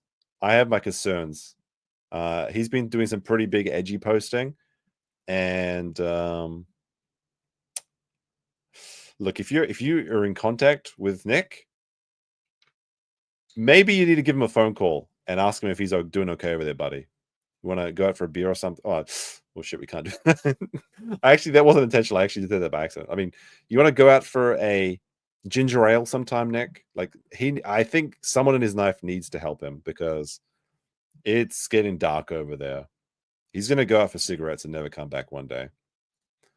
There are people actively trying to interfere in the ongoing criminal case against Aarons Imholtes.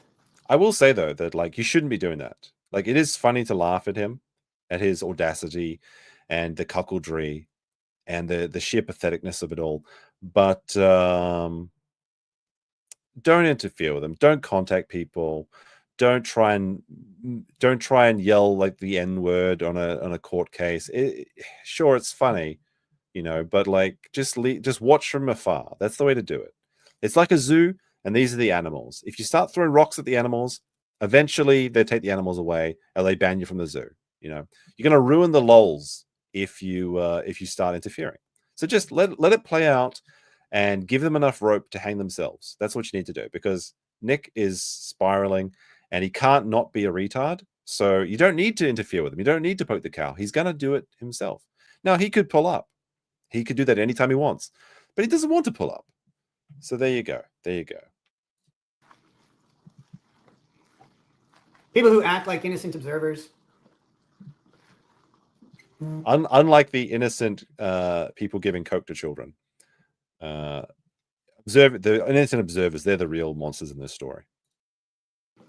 But who the fuck is texting him at 3 a.m.? That's cool of them. Is it April from the bunker responding to his tweets? So the secondary bunker? All of that bluster and talk about like accountability and responsibility just seem to go out the window with everybody else on the planet.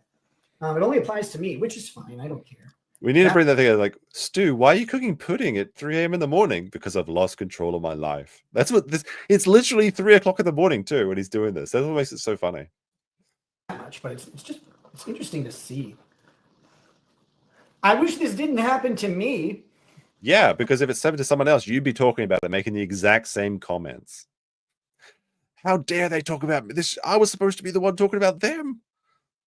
For various reasons, but one is because it'd be really like this year for me has been wildly instructive in several ways. Like the government instruction, rehab. That was very instructive when you were forced to go there with all the other cokeheads that you judged for them being cokeheads. I cannot say, well, I actually can say it's been boring. In a lot of ways, this year has been very, very boring. There are long periods of time where I've been kind of crippled in my ability to do things. Grifty, I said it before and I'll say it again. I don't have anything to apologize to people for because they weren't affected by it other than their entertainment. I apologize to people who are on locals because, you guys were here and I wasn't producing content. You guys were. Well, I mean, it's only day one. It's only day 195 of May. You can still put in those 14 local streams. Paying for it. And I feel bad about that. That's something that I should apologize for. So I do. But I'm sorry, my legal issues and my personal relationship issues, which were not supposed to be public, they weren't supposed to be anybody's business, don't affect any of you guys. They're really like, other than the streaming. People are like, you gotta apologize to your audience. I'm like, for what? What did I do to them? I didn't do anything. I'm sorry. Like, I'll say I'm sorry. I won't be able to mean it for most of it. Like, there are certain things that I'll apologize for when it's necessary. I absolutely will. Like I said, I feel really bad about how little locals content I've done, which is why I'm prioritizing it. And for everybody who wants me, like, there's a conflicting set of arguments out there. Some people tell me they want me to take accountability, and they're like, you haven't taken accountability. I'm like, where is it? I'll grab it. And then other people are like, you need to shut up and don't say a word and actually just die until your case is over. There's wisdom in that, but. So why don't you listen to the wisdom and just shut up? Just stop cooking pudding at 3 a.m. Just shut up, Nick.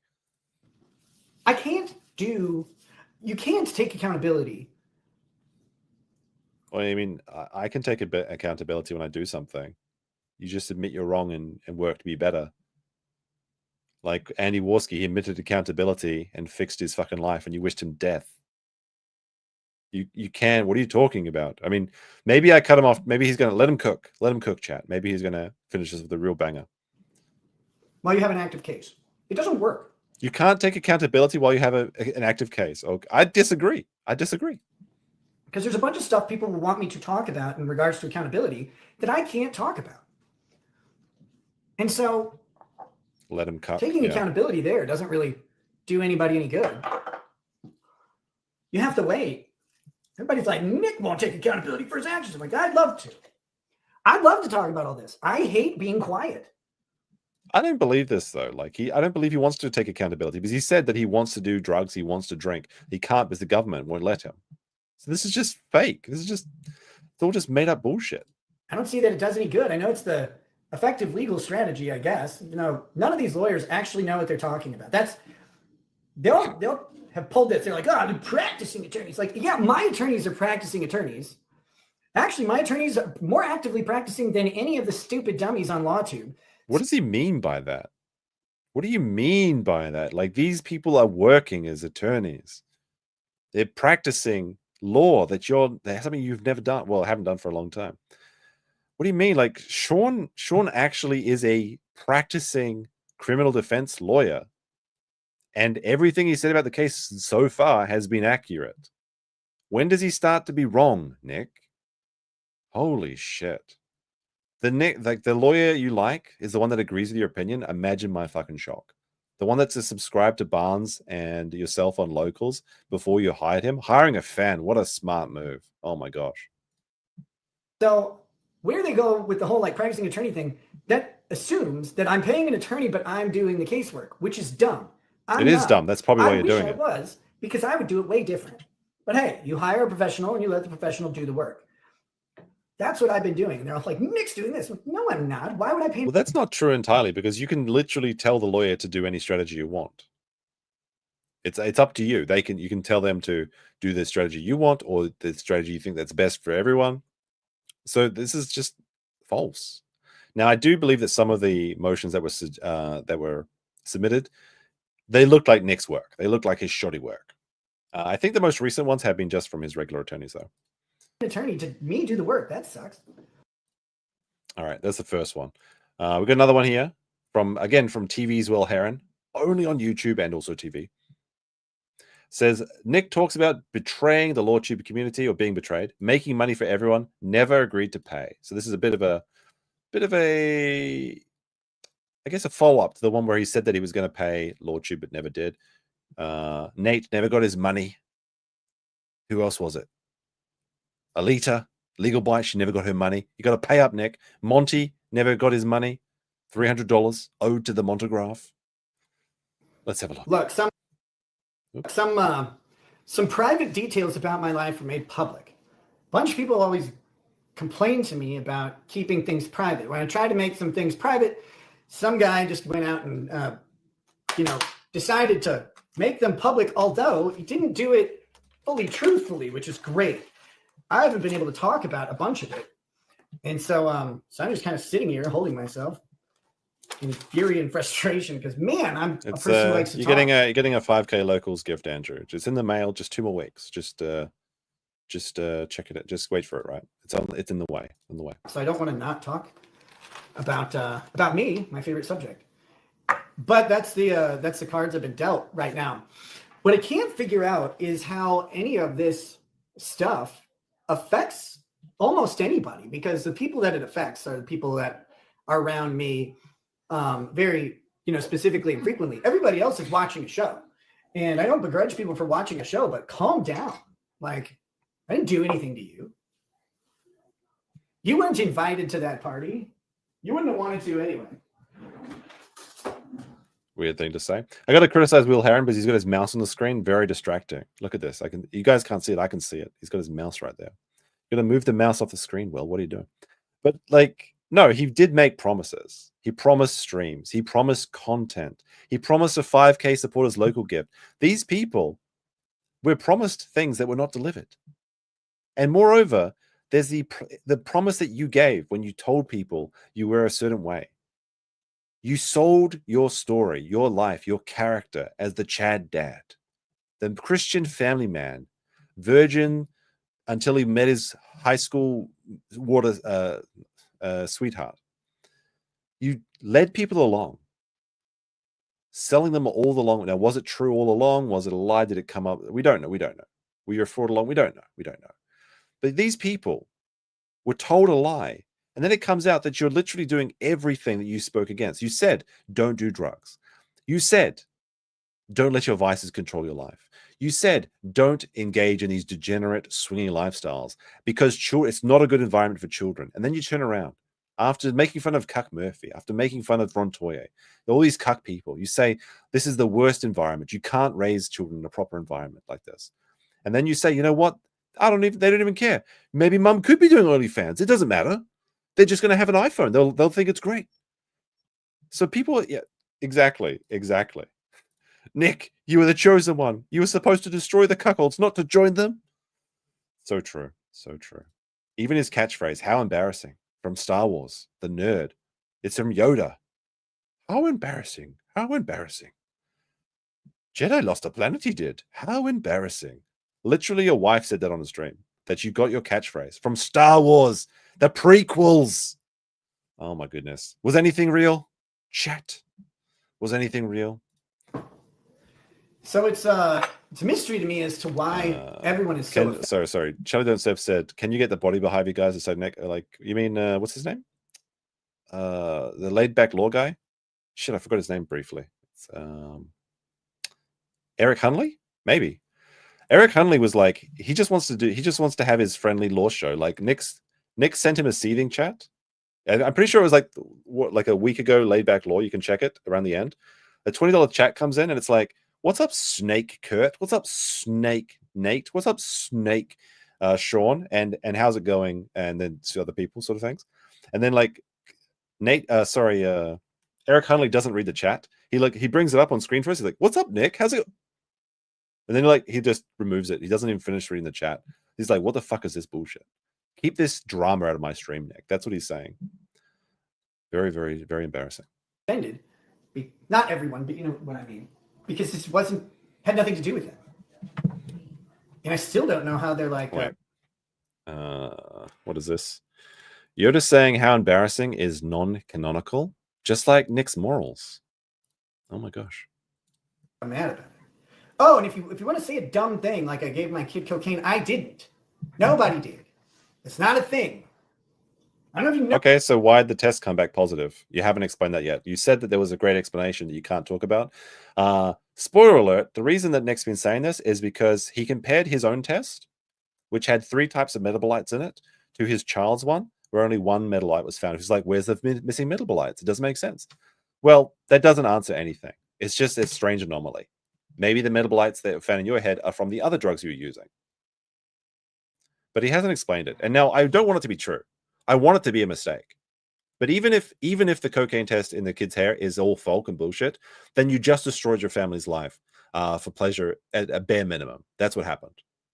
At worst, you're an actual piece of shit that should get the gallows for giving coke to a kid. At best, You're just a cuckold that decided to throw your entire fucking life away for a crumb of extra pussy. Because you wanted to be the little toe in the big toe morning show, thruple or whatever it was. Know this. It's not good for children to have that. So there would be some health effects. There would be some problems. There's nothing like that at all. It's not real. And there, can't really get into it right now because the nature of streaming, but trust me, there's a way to know that your child has not consumed drugs. Right? Yes, you do a drug test on them and it comes back negative. There's a really easy way to know that your child hasn't consumed drugs. Yes, the test comes back negative. And I really hate to be like frank about all this stuff, but I'm really tired of it too. I'm really like, you did this. I didn't. Nobody did. That's insane. I know about lard. Yes, I've encountered Sean and Kurt. Oh, they got him. Fucking got him. Oh my goodness. Medic. Can somebody at legal? Can somebody at Kurt and chat? I saw him before. Is he alive? Is he safe? Oh my goodness, they're fat. Holy shit! You got him, Nick. You got him. And most of LawTube, actually. Oh no, they're okay. I can see Bunch them. of fat losers. Remember when I said LawTube was like a horrific den of snakes, and then I wanted no part of it? Yeah. I was thinking of doing a parody video. So I like David Attenborough videos, right? And so when Nick was talking about this clip and he's talking about all the fat snakes in LawTube, there's a really funny Japanese, I think it's called Tsuchinoko. Is that it? Tsuchinoko? Tsuchinoko? It's literally a fat snake. Yeah, here it is. Here it is. It's a fat snake. Tsuchinoko. So this thing is literally a fat snake. It's so adorable, though. It's kind of adorable. If you play Metal Gear Solid 3, you might recognize it, actually. But the Tsuchinoko is like a legendary... It's like a Japanese cryptic. And I think I might make like a parody Attenborough sort of thing, where it's like, and here we have the Tsuchinoko, one of the fat snakes found outside of LawTube. Marvel at how it rolls through the forest. This snake is truly a fat one. I don't know, something like that. I don't know. I'll workshop it. It's in the shop, that thing. But like when he talks about fat snakes, that was the first thing that came to my mind, was these Japanese fat snakes. Actually, if you find one of these little buggers, oops, not this one, sorry. Oops, not that one, sorry. Sorry, got look at those tabs. If you find one of these little guys, you get a reward in Japan. There's like a yearly Tsuchinoko hunt, which is kind of like a Bigfoot hunt or whatever, in Gifu. It's very cute. They have like a big park, and all the parents and their kids go out and they look for this snake thing that doesn't exist, allegedly. And maybe it does. Maybe it exists only in LawTube. I don't know. Most of those people choke to death on something, so I have no compassion or pity left for any of them. I used to be nice. I'm not anymore. Were you there? Still nice, just not to them. Uncle's good people. Was Nick ever nice? Like, Nick may have used to be a traditional family man, but was he ever nice? His very first time on the internet was making fun of Maddox, not being nice. Making fun of Russell Greer, not being nice. He literally bought like a thing in his to keep his mouth so he could pretend to have Mobius syndrome, like a facial paralysis. Bringing on ambushing Tonkasaw with Andy Warski, inviting him to his show, making fun of Ron Toye. Has he ever been nice? Ever once? Can anyone give me an example of him being nice? Just one example. Only to female streamers? Actually, okay, there you go. There you go. Only to female streamers. He was trying to get to swing with him, literally. There you go. There you go. He's a nice guy. Nice guy. That's funny. Yeah, there's some individuals who are really great. As a whole, LawTube has always been a really bad idea. First of all, if you ever want to take something decent and ruin it, you just add a bunch of lawyers. So that's one problem you got. The next problem is just the rampant jealousy. And then most of these people just aren't entertaining. They're not charismatic. They're not really that interesting. They have... So there's a bold claim to make when you're streaming to 80 people on locals. Now, I know that locals streams are smaller because it's a paid community, but like, you want to talk about these people not being entertaining. You're making fucking pudding at 3 a.m. in the morning to 80 people, 60 of who are A-logs. What do you mean? Where's the showmanship? Where's the charisma, Nick? They're not entertaining. Where's all your view? Are you coward? Are you such a coward you can't go onto your YouTube channel because maybe they're going to be mean to you? You got to go back to your insular hug box? Not entertaining. Holy shit. All you ever did was drink whiskey and laugh at people. And sure, some of the shows were good, but a lot of that was from the people you brought on and the topics, the case law themselves being interesting. expertise and experience that makes them interesting. But as people, you can try talking to them if you want, or you can read a phone book to yourself in the dark. You'll probably do better with the second option. So it's always been a disconnect. I mean, one of the funniest things that happened recently was when Nate went on stream and flat out lied and said that I promised to pay people and didn't pay them. And you don't Okay, so thank you, Will Heron, for including this clip. I won't have to include myself. think about giving it to any of your, just at least saying, hey, you know what? I know you're helping me. You're coming to my channel every day, helping me get these views and subs. It's not me. Just break off a little something, or even like a gift or something. But none of those people did that. And matter of fact, I think Nick even promised a couple of people to actually break them off a piece and never broke them off a piece. So just to let everybody know, yeah, it was the thing that broke. The reason why that's some hot goss I never heard. Oh yeah. No, there's I don't know if he wants. Well, there's two people. I don't know if they want me to say their names, but they say they were promised by Nick a piece of. No, allegedly this is Good Logic, Joe Neerman, and Legal Bites, Alita, whatever her name is. Some of the action, and then it disappeared, and they never got it. So, and that was the reason. That's kind of what broke everything up. I don't promise to pay any of these people. Are you serious? Why would you? No one does that. No. All right, so it looks like there's not the actual clip here where it says, so Nick, again, this is lawyer speak. He's like, well, I never promised to pay them money, which is true. He didn't promise to pay them money, at least on public. He may have promised it behind closed doors. He literally said, we made $20,000. Well, he said like we made like a Nissan, whatever car. It's a car that was worth like $20,000 to $30,000. He said, we made $20,000 today. I'm going to find a way to reward you guys. I'm going to find a way to make to cut you off a bit. He literally said that. He literally said that. And then he's like, well, I didn't promise them money. So technically it's correct. Okay. It's just such weasel words. He does it so much. No one pays people in this business. They don't do it at all. But hey, what'd you pay her? $125? 150. Yeah, well, that's good. You got her out of your life for the rest of your life. Well, first you want 125. First you want 125, and then she said 150. Then I'm just like, I just had to get rid of her. If you do my show and I pay you, and then you do Ray's show with Rob Saul for free, then you're never getting paid again. That's a fact. So like typically you are paid in exposure when you go on someone's live stream. That's the incentive. But there are shows that literally pay each other. There are people that do that. But it doesn't matter what other people do. It's what you said. You said you would reward these people. You said you would give a thanks for the tens of thousands of dollars you made. So it doesn't matter what other people do. It's what you do. But you don't listen to even your own words. Doesn't matter who you have on. Doesn't matter where you go. Some shows, like big productions like Timcast or whatever, they'll fly you out. They're not paying you. The Blaze didn't pay me to show up. Being flown out to a place is being paid in its own way because you're getting the trip out of it, right? It doesn't matter. It's maybe they paid somebody, but not in the streaming circles that I've run. No one has ever offered to pay or suggested they should be paid. I mean, some people have tried to entice people like DSP, but no one does this. No one pays anybody to show up. It's mutually beneficial. It's good to network with people and to expand your audience and theirs. And also, even if you're networking down, so to speak, like you have a heavily overlapped audience and yours is much larger, it doesn't really matter because. Okay, so so Will Heron's circling the MLC podcast has got 14,000 subscribers. So this small podcast with just 14,000 subscribers is actually paying people. So again, Misery Loves Company, I guess is his channel. MLC, I guess that's what it is. I don't know, I haven't seen it before. Rock Bottom podcast with Ray DeVito, 2,000 subscribers. Apparently they're paying each other too. That interplay that you have with the other person, even if you're not bringing in new people, it endears you to the existing people. So there's no reason to pay anybody unless you're really trying to land some big interview with someone who has some sort of exclusive. Unless you promise to make it right to them. It doesn't, like, if you didn't say you weren't going to pay people, it wouldn't matter. But you did, and you didn't, which is why you're a piece of shit. Just like you promised the locals gift, just like you promised the extra streams, just like you promised the 24-hour streams. Promises were made and they were broken. That's why you're a piece of shit. Not because other people don't pay you. It's not because of what other people does. And even if they were, it doesn't matter because it's about what you do. I don't do that because I don't care. Like, I shouldn't say I don't care. I care. I just don't care about those things most of the time. So I don't need to pay anyone for that. I'm not looking for that information. You don't need to, but you said you would.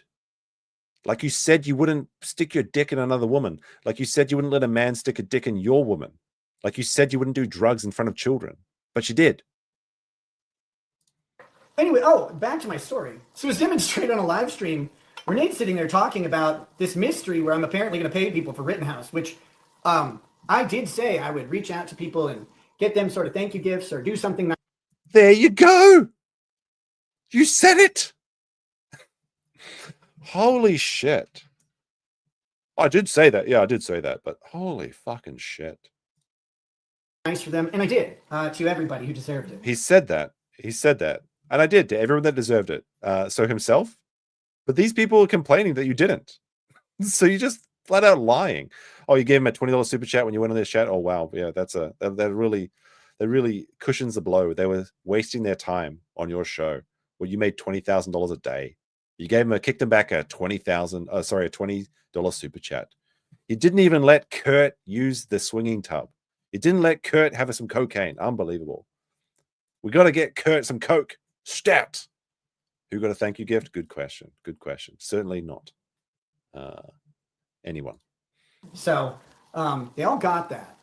And Nate speaks for himself. I don't know what anybody else says about that. I don't know if people remember. I don't know if they know what I like exactly what I did for them or whatever, because I didn't. So legal mindset says, I did not get a thank you gift. Correct me if I'm wrong. I think that Joe was on Nick's channel before you, but I think that the first trial stream, the Rittenhouse trial stream, the first time Nick started to bring other lawyers on, it was literally you and Legal Bites, right? Like you were like Nick, Legal Mindset and Legal Bites were like the progenitors of the LawTube group. It grew from those three people. If I remember correctly, like I do remember that Joe was on Nick's show before that, but not in a trial watching capacity. That's sort of like where it was kind of established. And it's not like someone wouldn't have invented it anyway. But Nick was sort of the first person that did it, but it's kind of like the wheel. Like it's a good idea, but someone would have figured it out eventually. But I'm pretty sure it was those two. So if there's anyone that's in that group, it's those three people. And what did Legal Bites get? Well, she was called a snake and ousted from the group, and she was a snake. But snakes got to get paid. Apparently, Rittenhouse, Nate was day 1, I was day 2, and then other people joined after that. Is that the way? I thought it was. Maybe the I'm just thinking of the clips that started circulating, because I think the people started to clip the trials in a big way. So maybe that's because I didn't see the first part of the Rittenhouse trial. So maybe that's why. Legal Mindset says he did send super chats. Let me be clear. He sent maybe 500 aggregate total, but I sent him about as much over as well. Oh yeah, seems about right. Make like a big production or deal out of it. I don't do that. Other people do. Why? I don't know. I just went around and did nice stuff. And yeah, it was like the Big Boy clip and look at Big Boy and things like that. It was a pretty good moment. I made a bunch of large super chats and made small super chats, for years. So there you go. He thinks that making super chats to people is paying them their dues. He made $20,000 a day. Enjoy a tenner on me. Go get yourself something pretty, love. Go down to the pub, buy yourself a pint. You earned it. All over the place. There's a thank you. Oh, and they can also thank me for their 6-figure incomes that they got because they were on with Rittenhouse. Like, there's your thank you. You're welcome. I made you, boy. Hey, look at me. Look at that. Holy shit. And I use the super Legal mindset. I'm poor. Legal mindset. I got legal mindset. Felton. Suffer. You ain't good, man. Suffer legal mindset. You ain't good. Yeah, but poverty 20K. So I included not only the super chats, but also the ad revenue from replay views, live views, ad premium based on Rekieta's data. And then I minused the YouTube cut and also the Apple tax, which I assume that like 60 or 50% of people are using Apple devices. Nate mentions this mystery money that no one can identify where I actually ever promised anybody to have it. And Kurt says, well, I didn't see any of that. I'm like, well, Kurt, that's because you're as interesting as glass, man. Now this, I have pre-watched this clip. This is brutal. Like, Kurt, you may want to turn this off. He like fucking goes hard on you if you haven't seen this. Like this actually for me, this felt really, really like scummy. Of course, Nick's done a lot of shitty stuff, but meme talking about meme is Kino. This is really fucked up where he goes fucking hard on Kurt. Like, Kurt was one of the last people to leave the ball, though. But the Kurt, like, he did. So he should get credit for that. And this, he's like, I never liked Kurt. He's like a piece of, like, it's fucking brutal. He was your friend, you rat. Dull. Johnny Depp and all these other things. Having 10 lawyers come onto a stream and talk about the case is so valuable. So valuable. Because don't forget, that's what blew up. I didn't see any of it. You're smart, and I kind of liked you, but... I kind of liked you until you talked bad about me, just like Yellow Flash, right? I liked Yellow Flash until he said I should pull up and not give coke to my kids. Then he should just die. I didn't see any of it. Oh my gosh, being his friend is like pulling teeth out of a. Holy shit! Like, why would you say this about your friend? I would never say this about any of my friends. This is disgusting. Being your friend was like pulling teeth. Then why is he your friend? You're just using him as a useful prop on your show? Horse. Fuck. It's like, that was fine. I don't mind. I've had difficult friends. And I really wanted to help Kurt out. I offered to help him in several ways. So you thought he was a charity case. So you didn't want to be his friend. You just thought that he'd be useful as a side piece for your show. So you could go to take a piss while he talked to the chat. And then you're like, well, maybe I can fix him. He's a little project. He's a person, you piece of shit. This actually makes me mad. This is fucking retarded. My friendship with him. But for him to sit there and act like I promised him something and he didn't get it. I mean, he didn't get it because he couldn't earn it. And that's not my fault. A bunch of people tried to help him with the streaming stuff, but he's not. I think Kurt's actually doing pretty well these days. Like, Kurt did have a lot of difficulties in the beginning of his channel, but I've been looking at a few of his streams and it looks like he's doing like over 1,000 people average or something. Like, he looks like he's doing fine these days. A lot of people's like, streaming is not an easy profession to do. Like, it's very difficult. I think making videos is much easier. Interesting. He has a lot of knowledge. He could be interesting. He needs some charisma classes or something. I don't know where they give those. I mean, you certainly haven't been to any, so that makes sense. I almost feel bad saying it. I would have felt bad, a couple weeks ago or whatever. I don't now. Screw him. I don't hate people, but I don't have to let snakes in the garden. Doesn't hate people. Why don't you die, Warski? Oh, you got sober for a year? Why don't you fucking die? Holy shit. That's like actually disgusting. Just friends aren't friends to him. They're just useful idiots for him in his own mind, right? Unbelievable. What a disaster. What a disaster. Absolute trash. Absolute trash. All right. I think we need to go out on something funny. We need a bit of a palate cleanser. We need a palate cleanser. Where's the clip of Ralph falling out of his chair? That'll be a fun way to thing. Where is it? Ralph. There was it was in one of the steel toe clips, I think. Oh yeah, here it is. Okay. This is actually pretty good, guys. So this was in Steel Toe Morning Show, the Ethan Ralph Contempt of Court. All right, well, watch this. It's like 2 minutes. But there's a funny part in it. Trust me. The one thing I can address. Oh, sorry, I was listening on 2x speed like an absolute psycho again. All right, put it back to regular speed. Put on 1.1 speed. There we go. The Ethan Ralph Contempt of Court thing. Ethan Ralph, first of all, he was making fun of Sean for being fat, and then his chair broke, and he fell down like comedically, like a Dick Van Dyke sketch. I just tagged Law Tube Sean, the fat fucker, and I said, your fat ass is next. What does he mean your fat ass is next? Next for what? Next for you fucking up your own life while he laughs at you? Okay, we want to start cases on everybody for internet bullshit? Okay, all right, if that's the way you got... Whoa, shit! I love the bottles. Like, the bottles are they're not an added sound effect. He just is covered in piss bottles. He broke the piss bottles. There's piss on the floor. His chair's broken. Aaron sent the chair in. It's a gay up by Aaron. Almost died! What is like, if you're unaware, like, Ralph is going through his third punished Ralph arc where he's literally got Saturday night palsy. So like, he passed out at an airport and slept on his arm, and now his arm is partially paralyzed, perhaps forever. It's called I think it's called radial nerve palsy, but the colloquial name is Saturday night palsy. So he's struggling with his arm. He literally can't even give himself a good wank, right? Can't even get that grip.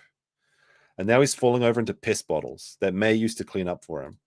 But his horses escaped. My pussy's always hungry for a I'm worried about this music playing in the background. Oh my God! Next to mine.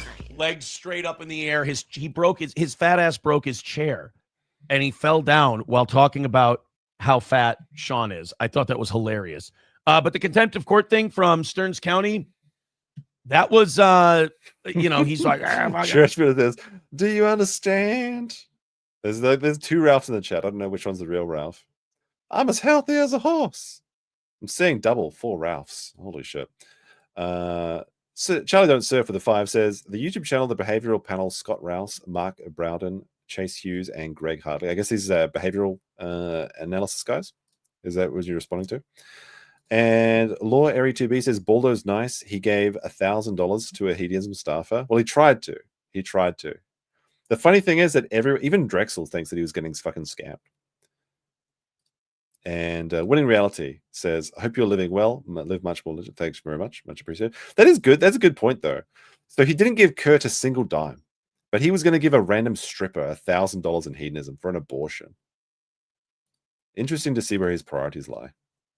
I guarantee you he nutted inside that stripper, and then they tried to scam him. That's what happened. That's my headcanon. That's true. True and real to me. And there's some stuff with him that I can't discuss either. I can discuss this part. I can't discuss some other stuff. But he was like, Aaron ratted me out. And Aaron was in court when they were bringing up that, there were going to be contempt charges. I was sitting there in the courtroom, and it kind of shocked me a little bit. The judge was fucking pissed, as she should be. She should be remarkably pissed. The law was broken. So I don't know if you know this. Judges take that whole law thing pretty seriously. That's why you shouldn't say that you're going to drink out of their vaginas, by the way. So, this idea that I had anything to do with it, to quote the Joker, I was right here. I was in there, as you know, dealing with my own stuff. Again, it seems like the quote unquote another win for the toe equals Aaron just sitting there. He can't keep fucking getting away with it. Another fucking win for the toe. How many W's does this guy have? Anyway, there's also another one. Like Ralph's also dealing with internet problems right now as well. I think this is like literally from a few hours ago. Makes no sense, really. His camera's not working. He's suffering. You can hear the bottles in the background. Fuck. Yeah, let's fucking go. Everybody says that's like piss bottles. It's the piss bottles. He even admits it's a piss bottle. Like bottles. There's not.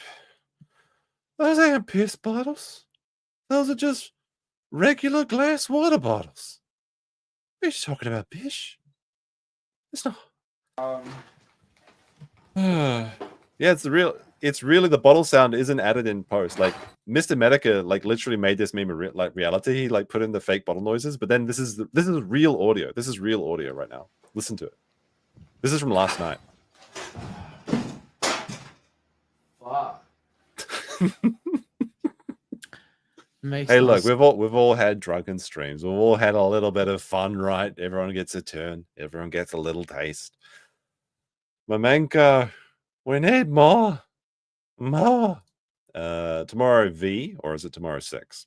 With $8 says the thing about drinking is that tomorrow you get the hangover. Yeah, that's a good thing that somebody told me is that getting drunk is like mortgaging tomorrow. You got to do all that shit, right? Everyone gets to take out a mortgage as a treat, I suppose. Oh yes. And like I said at the beginning of the stream, Ethan Ralph does have an arrest warrant out for him in the state of Minnesota for contempt of court for restreaming Aaron's trial. Of course, Nick also tried to complain that Aaron was restreaming his trial. So, good for the goose, good for the gander. But it seems like Ralph will no longer be able to piss on Medicare's grave. Nick Rekieta told me I could piss on your grave, Medicare. Apparently, he can't. He has to stay out. Have we got 19,000 subscribers? Is that true? Do people subscribe? You should subscribe. Sparky's Tech Corner says, sounds like my bartender cover I made for Ralph. I have to check that out. Send it to me. But I'm getting pretty tired now. I think we're reaching the end of the stream. So, like I said, there's a lot of content this week. I'm not sure how I'm going to pass through it all. And more content's happening as a time. It's like, do I go back and check everything, or do I just carry the new stuff? We'll have to decide here. Leave a comment in the chat what you think we can do. These Ralph chats are very amusing to me, though. If you think illegals can't be stopped, then I can be what? Then I can be bish. I see. My rival's imminent. Yeah, you can't stop the illegals, but Ralph's going to get the coyotes to sneak him back into America, so we can see his son Xander. Not Rosie though. Rosie can get fucked, I suppose. that woman. Look at mine says like the video. Very true. You can like the video. That's always useful. And anyway, I think that's it for the stream, boys. Is anyone else restreaming? Should I restream to somebody else? I think later in the week, I'll talk about my time in Korea later in the week. Oh, there's Toes winning. The Toes playing right now. Let's not do that, though. Let's not stream to the Toe. Is anyone I know streaming? No, it doesn't look like it.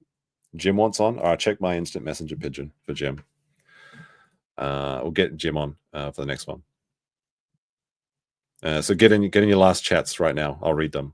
The regular chat. I'm not begging like Aaron. I mean your regular grey chats, your grey boy chats. They deserve to be read eventually as well. Another one for the Toe. All bad people are incredible hypocrites. They have no problem. All right. Korea PDSD. Yeah, I saw a submarine. It was cool. I ate some squid and octopus. We'll play this. We'll play this as we go out, just to remind you about what it was like in the old days. Stay safe out there, chat. Like the video. Go subscribe to Third World YouTube. I'll pin his comment in the chat after this. And be good. See ya, boys. I'm out. Sorry, Kiwi fags. Life doesn't work out the way you pretend it does. I have dealt with some manipulators in my life, dude. And one of the funniest things is trying to get them to just admit when they're manipulating. Yeah. They won't do it. They can't. They're incapable of saying, I did the thing. Like, well, this happened. That's why a partnership is important. That's why you will never convince me that anything other than a monogamous heterosexual relationship is the ultimate best environment for children statistically and practically. I also don't think you should give kids cocaine, for example. Hypocrisy.